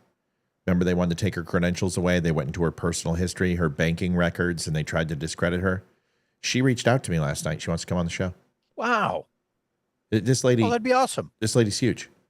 Ted Nugent, folks. Carrie Spricks reached out and sent his wife's email for booking. Ted Nugent. That's awesome. The show is starting to see results because they know a couple things. They know we cuss and they don't love it. But they also know we're straight shooters and we don't sabotage. We don't jump down people's throats. We're not afraid to ask tough questions. But our design isn't to have a confrontational conversation. If it goes there, we're willing to have it. But what we want to do is we don't want to learn about people who we think they are. We want them to tell us who they are. And that's one thing I am proud about the Eli Crane interview, Ryan Weaver, Tonto, T.S. Dixon, everybody. I don't care. Is Amani. Yeah, even just people who call into the show, who are followers. I want to learn about you. So we're going to continue to do this, and we're going to do it with your help. And I'm very well aware about the donations, and I understand how hard it is out there, and that's why we appreciate everyone. Every time we talk about it, we hate it. We hate. You notice how I don't do it until like the last 30 minutes, really talk about it, because I don't like doing it. It doesn't matter. It's a part of the business, and we have to. We appreciate you, and somebody new steps up every single night. So we wanted to say thank you for that. We're going to continue to push. I think you're going to be very proud of what we're doing with the studio. I think you're going to be so very excited to see the quality of a show that we get to bring you and get people in studio. But we're growing, and we just need to continue to fight the bubble. And Facebook is making it really hard. So if you follow us on Facebook, please follow us on Rumble. Please follow us on Twitter. Please continue to get us on Wimkin and go sign up for Wimkin, a great social media organization.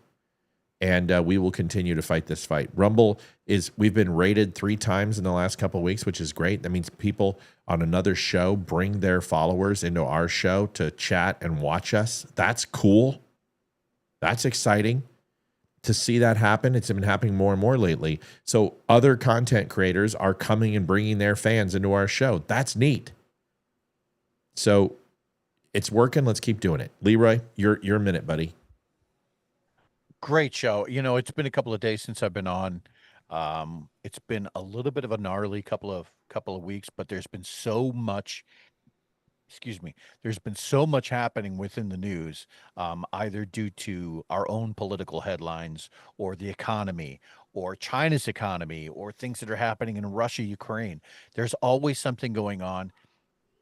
Because of that, I really do feel like when we bring to the headlines a particular aspect or a particular angle on things, like, you can be sure that it's genuine. This isn't Matt and I very rarely plan these shows out ahead of time. We might talk about the headlines, but we wait until we're deep into the show before we start letting our opinions fly or letting certain aspects of things go. Because of that, this is just one of the more real, raw TV shows, podcasts on the web, period. And I thoroughly enjoy being a part of this. You are so good at being patient with me because I am long-winded, but we've gotten to a place where you excite me when you say certain things because it clicks the endorphin part of the brain, and I go, oh God, that's fucking, dude, I know where you're going with it. It's like looking at you at the plate and knowing it's coming to left field. I see it, and I just, so I love that you and I have a shorthand now, and the way that we used to be a little combative with each other, it doesn't happen. It did happen in the Tonto show at one point when I was like, especially when you won't let me ask a fucking question. I think I said that. Yeah. But that's just the competitive nature. But I appreciate our shows. I really do like them. You know what? If you've ever watched like Eddie Hall and Brian, what the hell's his last name? 6'7" dude, won world's strongest man competition. Oh, I don't know. Eddie Hall and Brian, whatever the hell. It's the same kind of thing. It's these two alpha dudes that just come at each other, and they could be doing things like arm wrestling or whatever. Yeah. They just butt heads, even though they are literally brothers. Not literally. They are.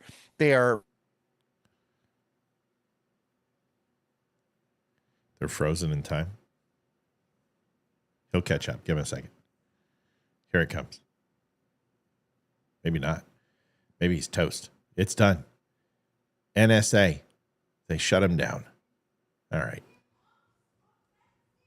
Did it work? Nope. Am I on now? You said literally, they're literally brothers. No, they're not. And then we lost you. Yeah. They're not like literally brothers. They're not genetic, but they're brothers by way of a passion and a career field. And they just turned out to be like BFFs. Brian Shaw. That's what Bobby Brian said. Shaw. Bobby's a smart chick, man. Her and Amy are pretty smart. Melissa's pretty. We have a lot of smart viewers. I notice it's always the smart ones that stick around. I'm gonna reach out to Jared, and I'm gonna talk to him because I owe him that. If he went through alcoholism, then I owe him that, and I hope he comes back and sticks around. Like I can be stubborn too, but not in this one. Not going to. Folks, thanks for watching. Tomorrow night, Amy will be back. Amy has been so busy with work. Spring market is the busiest, and this is when she literally is like working 20-hour days. So thank you, everybody, for all the love. Thank you for your help. We'll see you tomorrow, 7 o'clock, and we'll have a new update on the show. Tomorrow, get a lot of painting done, a lot of stuff going to be done. It's good. We're going to start moving some miles here. So we'll see you tomorrow. Sounds good. Everyone have a great night. Love you, man. Talk to you. Peace. Adjusting transmitter output. This is the Don't Unfriend Me Show with your hosts, Matt, Leroy, Amy, and Olivia. Geopolitics, military analysis, and election coverage. Coming to you live on all major social media channels. Why is everybody yelling? The Dumb Show. Why is Sissy yelling? Honest, direct. JD, knock it off. You know you're smart. We can agree. We can disagree. I know you're Don't kidding. Unfriend me. Good night.